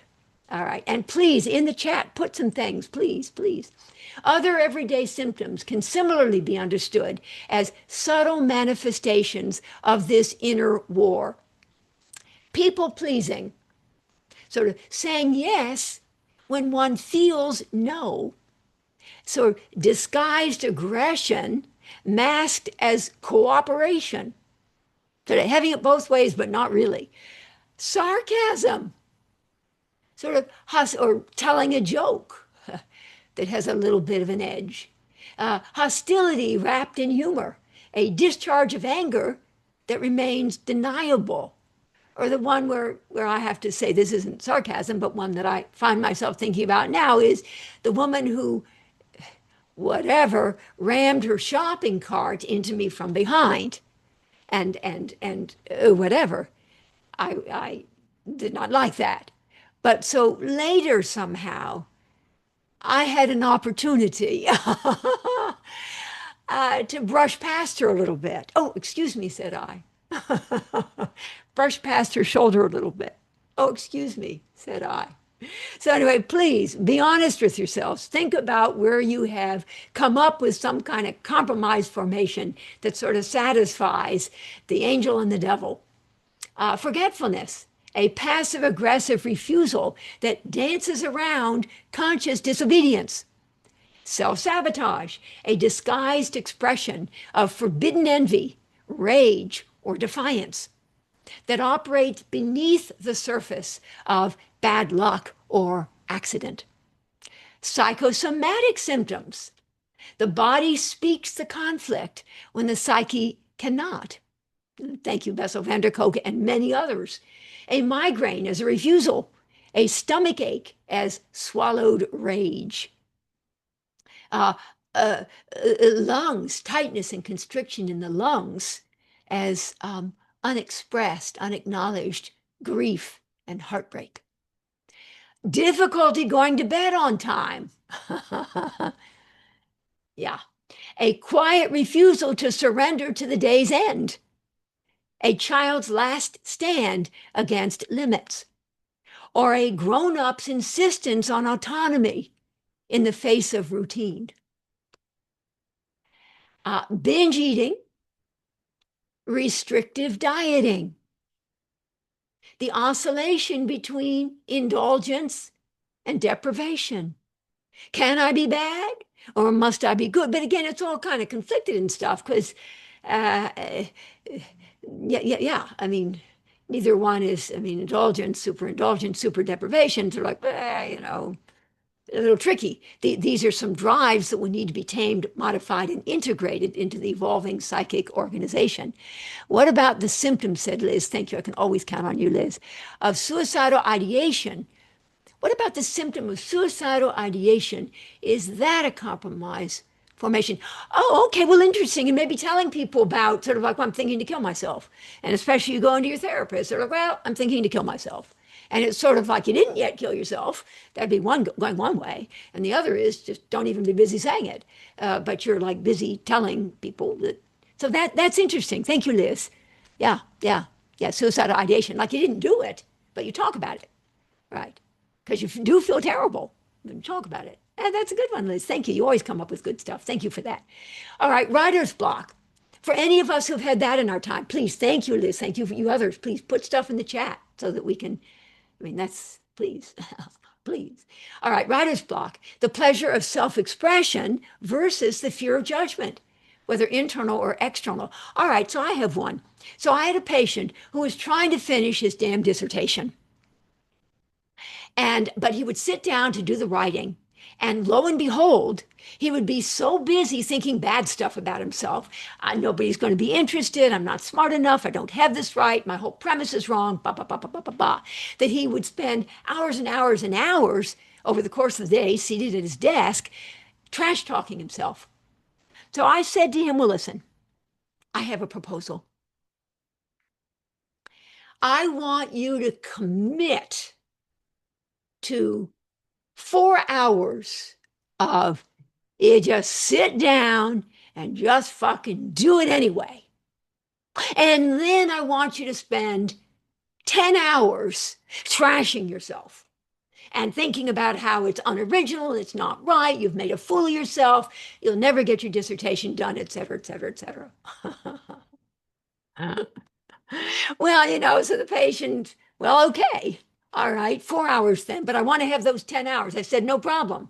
Anyway, you can probably guess, or the 10 hours expanded into, the 4 hours expanded into 6 hours, into 8 hours. All right, so now let me tell you my delightful little story about my patient who he was approaching the 12-year mark for getting his doctoral dissertation, his PhD done at MIT. He'd been in multiple previous therapies in an effort to deal with his writer's block, and it wasn't doing it. And now we're in the 10th year. He has only 2 more years left. So he comes to me because he's heard that I work with, which is true, patients who've had previous failed therapies. So he comes to me and he says he wants to talk about, this dissertation. And I being a good little psychoanalyst, I'm sort of thinking, no, you got to talk about your childhood. So and misguidedly, I was thinking that, by the way. But anyway, so I sort of try to do that a little bit, but it's so clear that's not working. And he's already done that, and that's not where he is. So finally, I say to him, all right, well, listen, I'll tell you what. I'm going to make a deal. Oh, and by the way, he was somebody back, this was from years ago. He was somebody who kept calling me Martha. And now a lot of people call me Martha, quite frankly. But from him, anyway, we'll get to this in a moment, because clearly a doctorate was important to him. And he wasn't yet a doctor, he didn't yet have a PhD from MIT. So anyway, we'll get to that in a second. But anyway, so I said, I'll tell you what, I'll make a deal. We will spend the next year and 3/4, we're going to work together. We're going to work together on your dissertation. It was in like physics beyond, so abstract, whatever. And you're going to bring the material in, and we're going to work on it together. And, not that I'm an expert in that there, but I'm logical, and I could track it and work on it with him. And we sat there literally at a table in my office. We scheduled numbers of extra sessions, and we sat there. He kept a lot of his notebooks in my office. I stored them over in the corner there. And we went over this stuff together. I said, the deal is we'll do this for the next year and 3/4. But then you need to give me 2 years worth of, we're going to talk about your childhood. He said, okay, that's a deal. I said, now, furthermore, I said, for now, not only do I not want you to call me Martha, I want you, and not even Dr. Stark, I want you to call me Dr. Stark. I've never said that to anyone. But anyway, to him, I said it. You got to call me Dr. Stark. So he would call me Dr. Stark. And I get to call you, whatever his name was. I'd say it was Walter. I'll call you Walter. But when you get your doctoral dissertation, by golly, I'm going to call you Dr. Blah. And you can then call me Dr. Stark or Martha or whatever you would like. And he said, it's a deal. So let me say, we finished his dissertation. We didn't talk about defiance versus compliance. We didn't do that then. Later we did. And we finished it. And he got it. He got his dissertation. He got his doctorate. He got his doctorate. And when he did, he came in. He said, Martha. Martha. I said, yes. I said, now what do you want me to call you? I can call you Doctor whatever. I can call you Walter.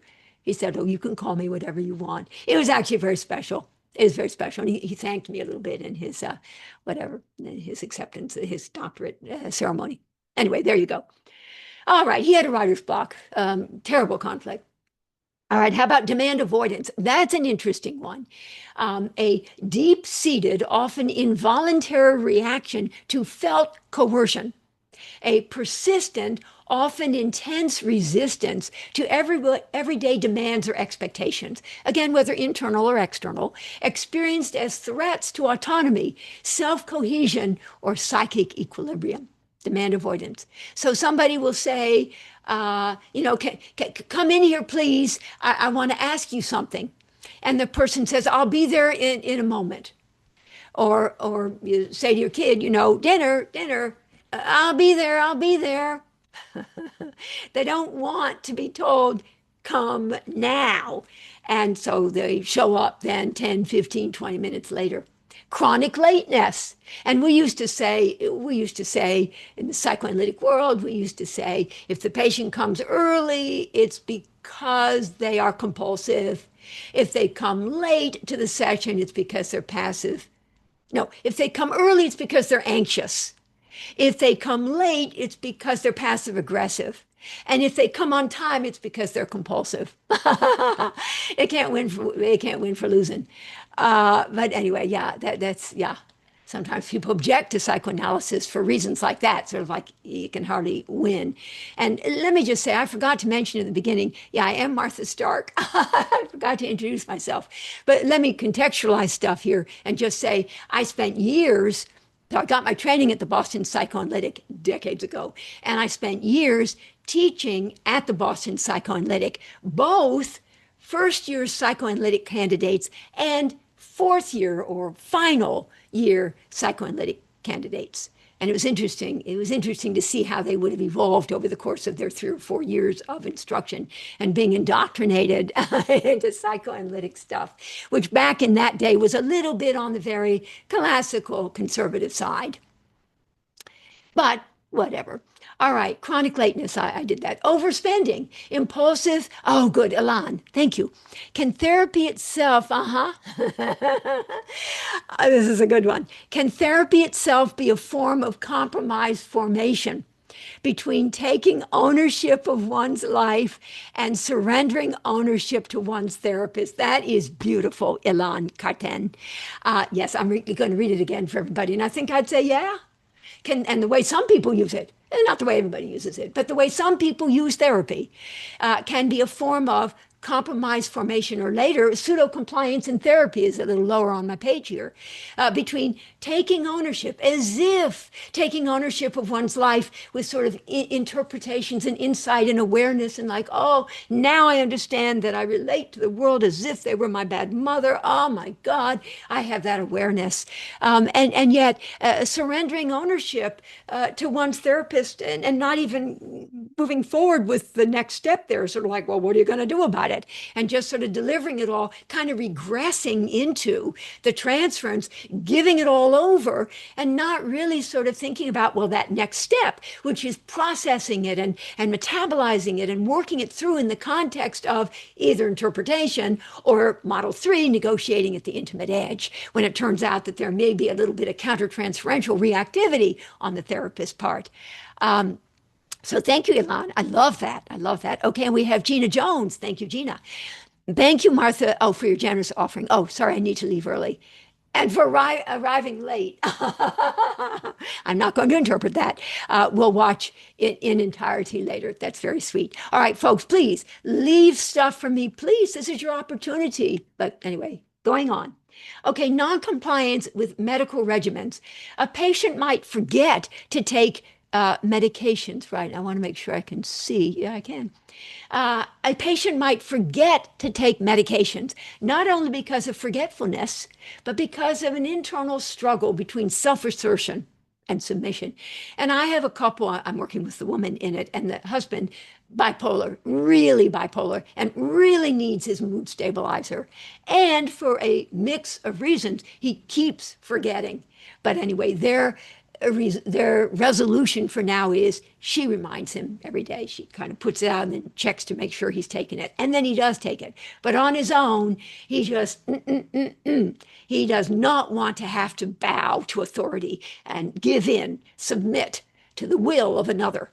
But it's important enough, and he gets that he does ultimately take it. There you go. Okay, pseudo-compliance in therapy, back to what Ilan's wonderful thought there. Agreeing with interpretations while remaining inwardly unconvinced. A compromise between pleasing the therapist and defending against true change. Now, so let me also make, oh, and bulimia, yes, Gail Fox says, bulimia, yes, eating disorder, and I think that's even, oh, yes, bulimia. Guess that falls into the first category. Yes, binge eating, restrictive dieting. But yes, that's right. I mean, you get to have it, but then you feel horrible that you did it. And you're tormented inside to eat or not to eat, to eat or not to eat, binge, but oh, then maybe vomit, and eat, not eat. Yes, it's a terrible internal conflict. Thank you, Gail Fox. I appreciate that. I like that. Oh, and so we were talking about what I've come to understand is the following, and I'm leaping ahead a little bit. But if simply a cognitive interpretation, Model 1, classical psychoanalytic, is sort of offered, on the one hand, so one time one of my good people, she's a really, really good clinician who had presented to me in the SWOT supervision session, and a case, and I discuss it. And she said, I offered a really, really, really challenging interpretation where I tied together this and that and the childhood and with me now and this and that, whatever. And yeah, I did challenge the patient. Yes. So I said, did the patient feel anxious as a result? And the therapist said, oh, no, the patient loved it. Well, then that's a brilliant interpretation, but it's not a challenge. It's just brilliant, but it's not a challenge. And what I've come to understand about anxiety, and this is such a new understanding that I almost want to say, I've only had it for a few days. but I know that Ed Gutfried will appreciate this, as well as others, that in a way, if you can make the patient anxious with an anxiety-provoking challenge of their defense, of their conditioned reaction, though you also then support by landing on the side of their defense, their dysfunctional status quo. But if you make the patient anxious, that's a bodily thing. If you really make them anxious, that impacts their body. Now, I don't necessarily, because I'm not well enough trained in that, though I'm working on it, trained with Al Peso back in the 90s and later, and so on. So working on it. And, you listen to Peter Levine enough or Pat Ogden and sort of like it, and Ed Gutfried, it kind of gets into your system a little bit, gets into your body, if I could be so bold. But then in a way, when you think about anxiety as being what you one of the things that you want to be working with in the treatment, even with like model 1, the interpretation, make them anxious. That's a bodily thing. That's a good thing. That's bodily. So when I talk about the Stark method of psychodynamic psychotherapy as being, to deep embodied healing, the embodied will have to do with many things, hopefully, but also making them anxious and then working that through. So from something that makes them very anxious to working it through. So instead of defensively reacting, adaptively responding as they work through and process the anxiety that they initially would have felt in reaction to something going on in their life or something you've said or not said, done or not done. Okay, so anxiety is a bodily thing by definition. And if we just do a brilliant interpretation, it's brilliant and that's all good and very helpful, it's all good. But that alone, and some patients, accumulate interpretations. Well, I know that I did this because of that, and I know that this because of that. And that's good. And they come back the next time and they'll say, I loved what we did. The interpretation was great. But I got home and quite frankly, I kind of lost it. I couldn't quite work it. So let's try again. And that's fine. That's all good. It's sequential. But I do believe that thing, and later another time, clearly not today, we'll talk more about no pain, no gain, that there needs to be some kind of disruption. And as Charles Krebs, a brilliant neuroscientist trained at MIT, has said, self-organizing, complex, adaptive, chaotic systems, which is what the patient's self-regulatory functions are all about, these chaotic systems, says Charles Krebs, resist perturbation, resist being disrupted. So we need to be able to offer something that will be disruptive enough, that will challenge enough the dysfunctional status quo of their defensive structures, that there's opportunity for us to gain access to what otherwise might well remain sort of unconscious and hidden, since in keeping with what Freud had originally said, our defenses initially really are unconsciously implemented by the ego, attempting to, quote, put a lid on the id and keep it out of awareness. Whew, well, I worked myself up into sweat on that one. It's now quite hot here. But let me just see what we have. Dr. Ava, thank you for updating. She's the heir of Paul and Anna Ornstein and Heinz Kohut and Ernst Wolf and the others. She's the heir. Thank you for updating and integrating psychodynamic approaches in a wonderful and creative own concept. Thank you, Dr. Ava. All right, Martha Carr says, about procrastination, I had a control case in her analytic training where my patient, a professor, was a severe procrastinator. He continuously turned his life into chaos, making people angry at him. Right, so that usually the neurotic struggle is an internal one. But quite frankly, it can absolutely get delivered into one's relationships, in which case it becomes sometimes hell for the people around them. So he continuously turned his life into chaos, making the people around him and or the people who cared about him and or the people with whom he interacted, his department or his students or what have you, his colleagues, angry at him.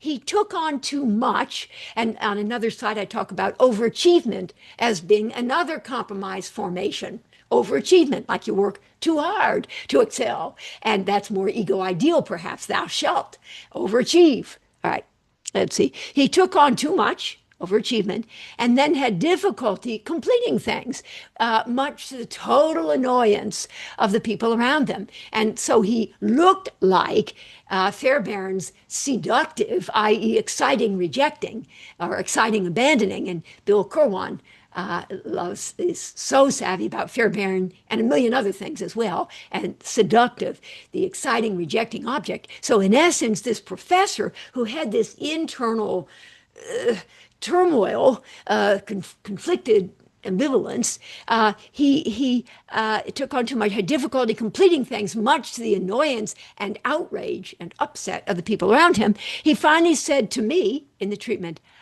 I take things on, oh, with joy. I bet we're going to say that's indulgence. But at some point, I turn them into, oh, an external demand that he then has to fight against, that I have to then rebel against. Oh, isn't that interesting? Oh, thank you, Martha. Oh, thank you, Martha. That's beautiful. Thank you. I love that. Some nice work you and he did. Good for the two of you on that.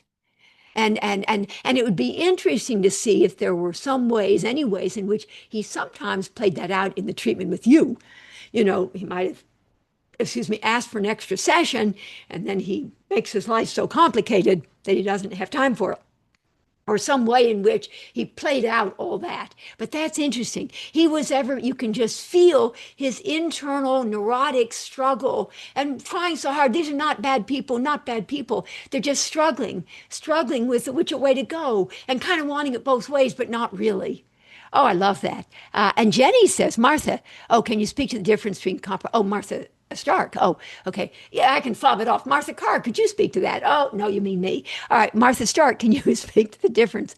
Oh, between compromise formation and sublimation. That is such a brilliant, brilliant, brilliant question. All right. Let me think about that. Let me say something about that. So, of course, Freud talked about, yeah, I will. Yeah, I think there is a difference. Yeah. Yes, I do. I do. Okay, so Freud, oh, that's such a good question. Oh my God, I love that. So Freud talked about the distinction, the young child playing recklessly with knives, aggressively, recklessly with knives, the little boy, and maybe it's a little girl, and she has a little gun on her little belt, and she shoots caps, and she has a knife, and she's this, that, whatever.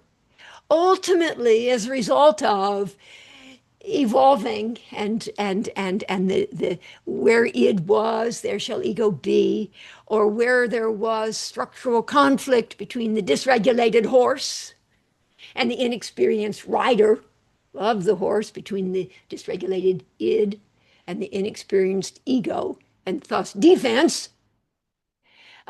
Over time, as a result of working things through, and the id becomes better regulated, and the ego, the rider, becomes more experienced, what had been structural conflict becomes structural collaboration. And so the little one playing with the knives becomes a surgeon, sublimates that defense of into a sublimated, brilliant, masterful, or mistressful surgeon who operates with incredible precision. That's sublimation, harnessing the energy and channeling it into a healthy pursuit. Now, on some level, I think I want to say there, we have sublimation being the result of having done the work that needed to be done.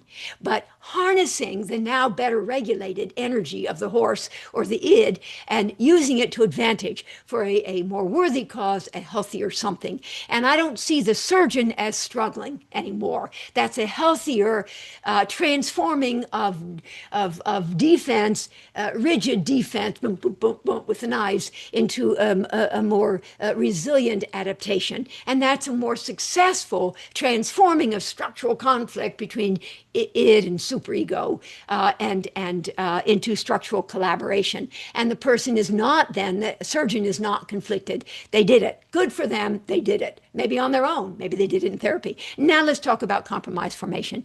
Compromise formation is a little bit more, you have it both ways, but not really. I don't want to, can I be bad? No, must I be good? Can I be bad? Must I be good? Can I eat a whole lot? No, I can't. I'm going to binge. Then I'm going to, that's not a resolved. That's a compromise formation that for the moment does the job, I guess, but that's not where you want to end up. Being a surgeon, cutting with precision, and being sublimated, that's where you want to end up. Compromise formation is not necessarily, you're chronically late, you have demand avoidance, you have writer's block, you binge eat and then restrictive dieting, you procrastinate all the time, you're pseudo-compliant in therapy, you're non-compliant with medical regimens. Not so good. That's where you didn't work it through. And that's why we want the patient to, oh, my eyes on the time, to work it through so that they can tame the id and strengthen the ego and mitigate the severity of the superego proper. So you want to work it through in the context of a transference. So what had been structural conflict between can I be bad or must I be good? Can I defy or must I comply? That becomes tamed, modified, and integrated into a more modulated comfort with kind of doing your own thing, but also being attuned to what the expectations around you might be about. But you're not all torn up inside. You're not neurotically conflicted and jammed up. So that's a brilliant question. And fortunately, I happen to have thought about it recently. And so I hope my answer works on some level. All right, well, listen, we have a few more minutes, but I have a few more slides to get through. And then, I am going to have part 2 and I guess part 3. Let me remind people, the PDFs, and of course, I've changed the PDFs. I'm ever busy evolving my thinking. I've changed some of the PDFs. They're available, and I'll send them again tomorrow, Friday, when I send you the link for the recording. And I'll send you again the PDFs in case you didn't see them yesterday, because I kind of hid them yesterday, and a lot of people couldn't find them. And a link to my master spreadsheet, which is not for the faint of heart. It's 6 columns and more than 1,000 lines, and I kind of keep adding to it. And it has the 5 modes of therapeutic action. So I'm just going to, for example, Model 1, the optimal stressor is, let's see if I can remember this, cognitive dissonance. Notice the D. Oops, I didn't mean that finger. Notice the D. That's the optimal stressor. Model 2, the optimal stressor, what needs to be worked through is affective or optimal disillusionment. There's a D. Because all the optimal stressors, by the way, have to start with D. And they have to, it's because it's my model, and I'm saying they have to start with D, and I'm unambivalent about that. So again, model 1 is cognitive dissonance, is the between old bad and new good. And that's the thing that needs to be worked through, and that's where the heart of the therapeutic action lies. Model 2, it's optimal or affective, because model 1's cognitive, model 2's affective. Privilege is cognition, privilege is affect, model 2. Affective disillusionment, work it through by grieving. That's where the therapeutic action lies. Model 3 is relational, because model 3 is a relational model. It has to start with the letter D.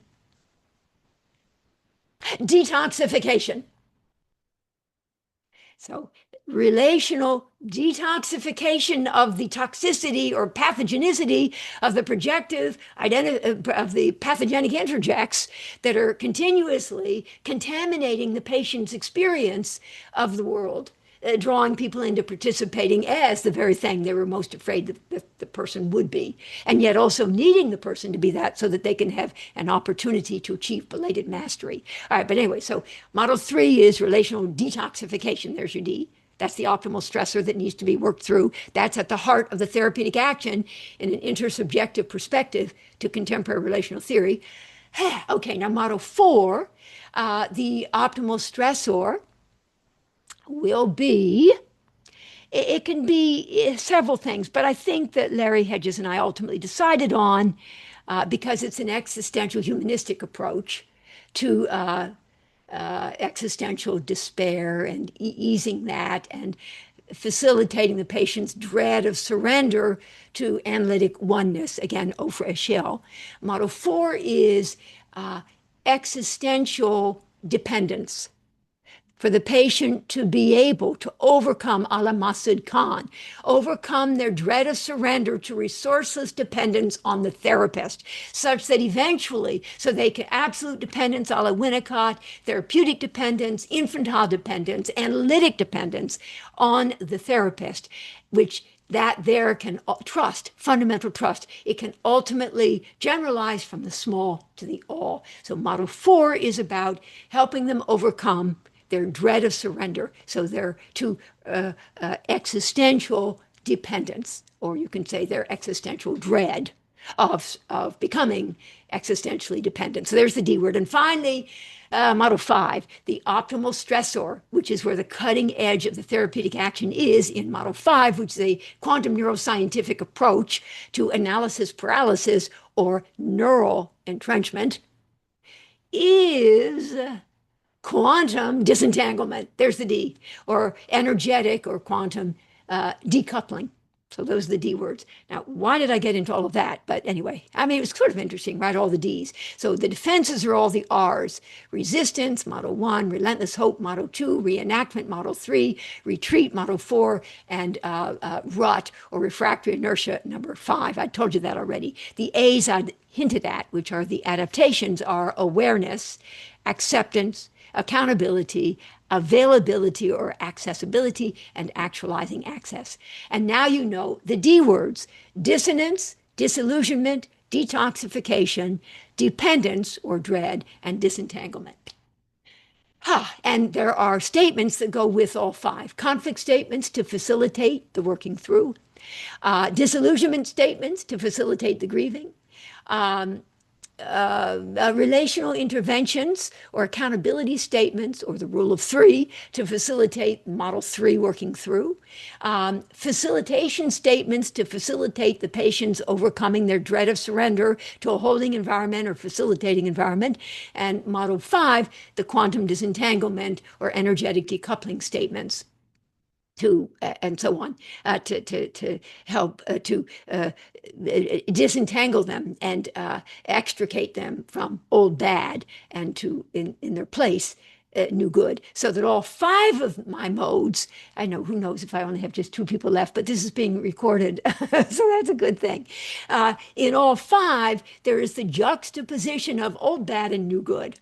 Old, bad, and new good, old, bad, new good, old, bad, new good, to create optimally stressful, growth incentivizing mismatch experiences, the working through of which, whether it's dissonance, disillusionment, detoxification, dependence, or disentanglement, the working through of which will be the way in which the patient evolves gradually through healing cycles from defense, rigid, to adaptation, more resilient. There you go. All right, well, let me just see here, because we are wrapping up here. And there will be a part 2. I mean, I don't know when it'll be, but it'll be. So please keep your eye out for it. Martha, I did that. Thank you so much, Jenny. I love that question. Boriana Clealer, you've presented to me before. Thank you, Dr. Stark. Till next time. Thank you. Adamar, thanks so much, Martha. So helpful and thought-provoking. Thank you for that, and I'm glad things worked out with your coming on. Judy Pillinger, thank you for coming on early, Julie. Thank you so much, Martha. Wishing everyone a continued lovely summer. And Elon, so glad I got this time around. Thank you. Thanks. And thank you, Elon, for your wonderful, wonderful, wonderful input. And Michelle, thanks for, it was wonderful and insightful. I learned a lot today. Oh, good. Thank you, thank you, thank you, thank you. All right, well, listen, you all. Oh, wait, I'm sorry. I know you probably now all signed off, but let me just see. Did I? Yeah, there are a little more, but it was for another time. So we got to 49. There'll be more another time. Thanks for a nice workshop. Okay, that's good. All right. And Laura, thank you so much. Such a rich and clear presentation. Thank you. Well, I know, you know, those of you who teach know that in preparing material to teach, that's one of the very best ways to learn. Oh, Gail Fox says, I'm so lucky, my Dr. Stark. Oh, thank you, Gail. The best way to learn is by way of teaching. Oh, good. We do still have some people here. Teaching it. And I learned so much from preparing this material for you. So we have a lot more. Keep your eyes open. Ricardo, thank you. It was so very helpful. Excited to dig into, oh, your spreadsheet. Yes, not for the faint of heart, as I had said. That spreadsheet, it's all there. It's kind of cool. I want it to kind of be my legacy. Of course, I keep updating it. And it's on my website somewhere. It's on my website. How can I get on your mailing list? Lori, are you Lori Fiedler? I think. If you are Lori Fiedler, I'll put you on my email list. Because there was only one Lori spelled Lori, and I remember Fiedler. I like that last name. Yes, said Lori. Okay, Jenny, thank you, Martha. I'm deeply grateful for all you give us. Oh, thank you, Jenny. Okay, so listen, folks, any of you who want to sign up for my spot supervision group Zoom sessions, entirely free. They're like an hour and a half that now become an hour and 45 minutes where somebody presents a case to me. And a lot of my presenters are doing it again for the second or third time. And then I discuss it. And then people put comments in the chat. And people put a lot of comments in the chat. And then the presenter and I can address those comments. And it's such a wonderful way. I'm learning so much from these presentations. It's incredible. So you're totally welcome. So now I build them as entirely free spot supervision Zoom sessions. Even so, there are some people who write me and they say, how much do they cost? And I don't want to embarrass them by saying, well, they are entirely free. So then I say, well, no cost whatsoever. There's no charge. They say, oh, okay. And I say, yes. So these are entirely free. There's no expectation of anything. No, I'm not trying to fill out my private practice. My practice is, I'm cutting back. My practice is way too full. I'm cutting back now that I'm getting older and older. So no, this isn't about money. This is about wanting to share what I've learned over the course of decades of work with a huge number of people from ranging all sorts of diagnoses, especially ones with difficult who've been in previous treatments. And then you just kind of go for it. There you go. All right. Well, listen, oh, and Dr. Sharon, thank you, Martha, feeling grateful here. Oh, Christine Amos. Oh, thanks with a heart. I love it. All right. Well, I guess the point is, wait, let me just stop share and have the privilege, of looking at you guys. Let me tell you, there's Joe Lynn. I get to see who's still here. Don Swan, I didn't know. And Ruth from Ireland. Good, good, good. Michelle again. Yes, Gail Fox. Carol Willis. Carol, thank you for staying on to the end. Carol's in a special group. And Christine and Donna. And let's see, Ricardo. Yep, yep, yep. And Bill Kerwan. Oh, good, Bill. I sure hope you heard me giving the shout out to you, my dear Bill Kerwan. And Bill and I are very much alike in very many ways. We both, I hope I'm not outing you here, he and I are both very sad that Blue Bloods on TV with Donnie Wahlberg, another one that I love, is no longer on, and Tom Selleck. But Donnie Wahlberg is going to be doing a new one come the fall, and I hope Bill will watch that, and I will certainly watch it. And there's Dr. Ava still, and there's Jenny smiling, and Liz still, and smiling, Christine. Oh, look at you, dressed as you are. Look at you. Yes, and Lema. Oh, good. Hello, Lema. And Gail still. And Fiona with 3 names, and Michelle. Oh, good, Don Swan. Donna Mahoney. Oh, good. A newer person for me. Thank you, Donna. I'm so glad. And Jolynn again. Jolynn wrote a book some time ago, but it was a wonderful, wonderful book. And that's it. All right. Well, you guys, I guess the point is, let me see if and I'm getting some goodbyes. God, Christine, you look great. All right. Let me just see. And thanks. All right. I guess it's sort of about that time for me to be sort of wrapping this up. And thank you all. You are sort of part of my community, and I'm very grateful that you're still interested. Oh, thank you, thank you, thank you, thank you. Ricardo, good. I get to see Ricardo. I was wondering what Ricardo looked like. Now I see you, and so on. And Lema, do I get to see what Lema looks like? No, you're Lema. Maybe yes, maybe no. All right. You don't have to show yourself, but it's kind of good. Let's see. Thanks, Martha. All right. It's about time to go. Bye-bye, you folks. Bye-bye. Ah, Fiona, thank you. 3 names.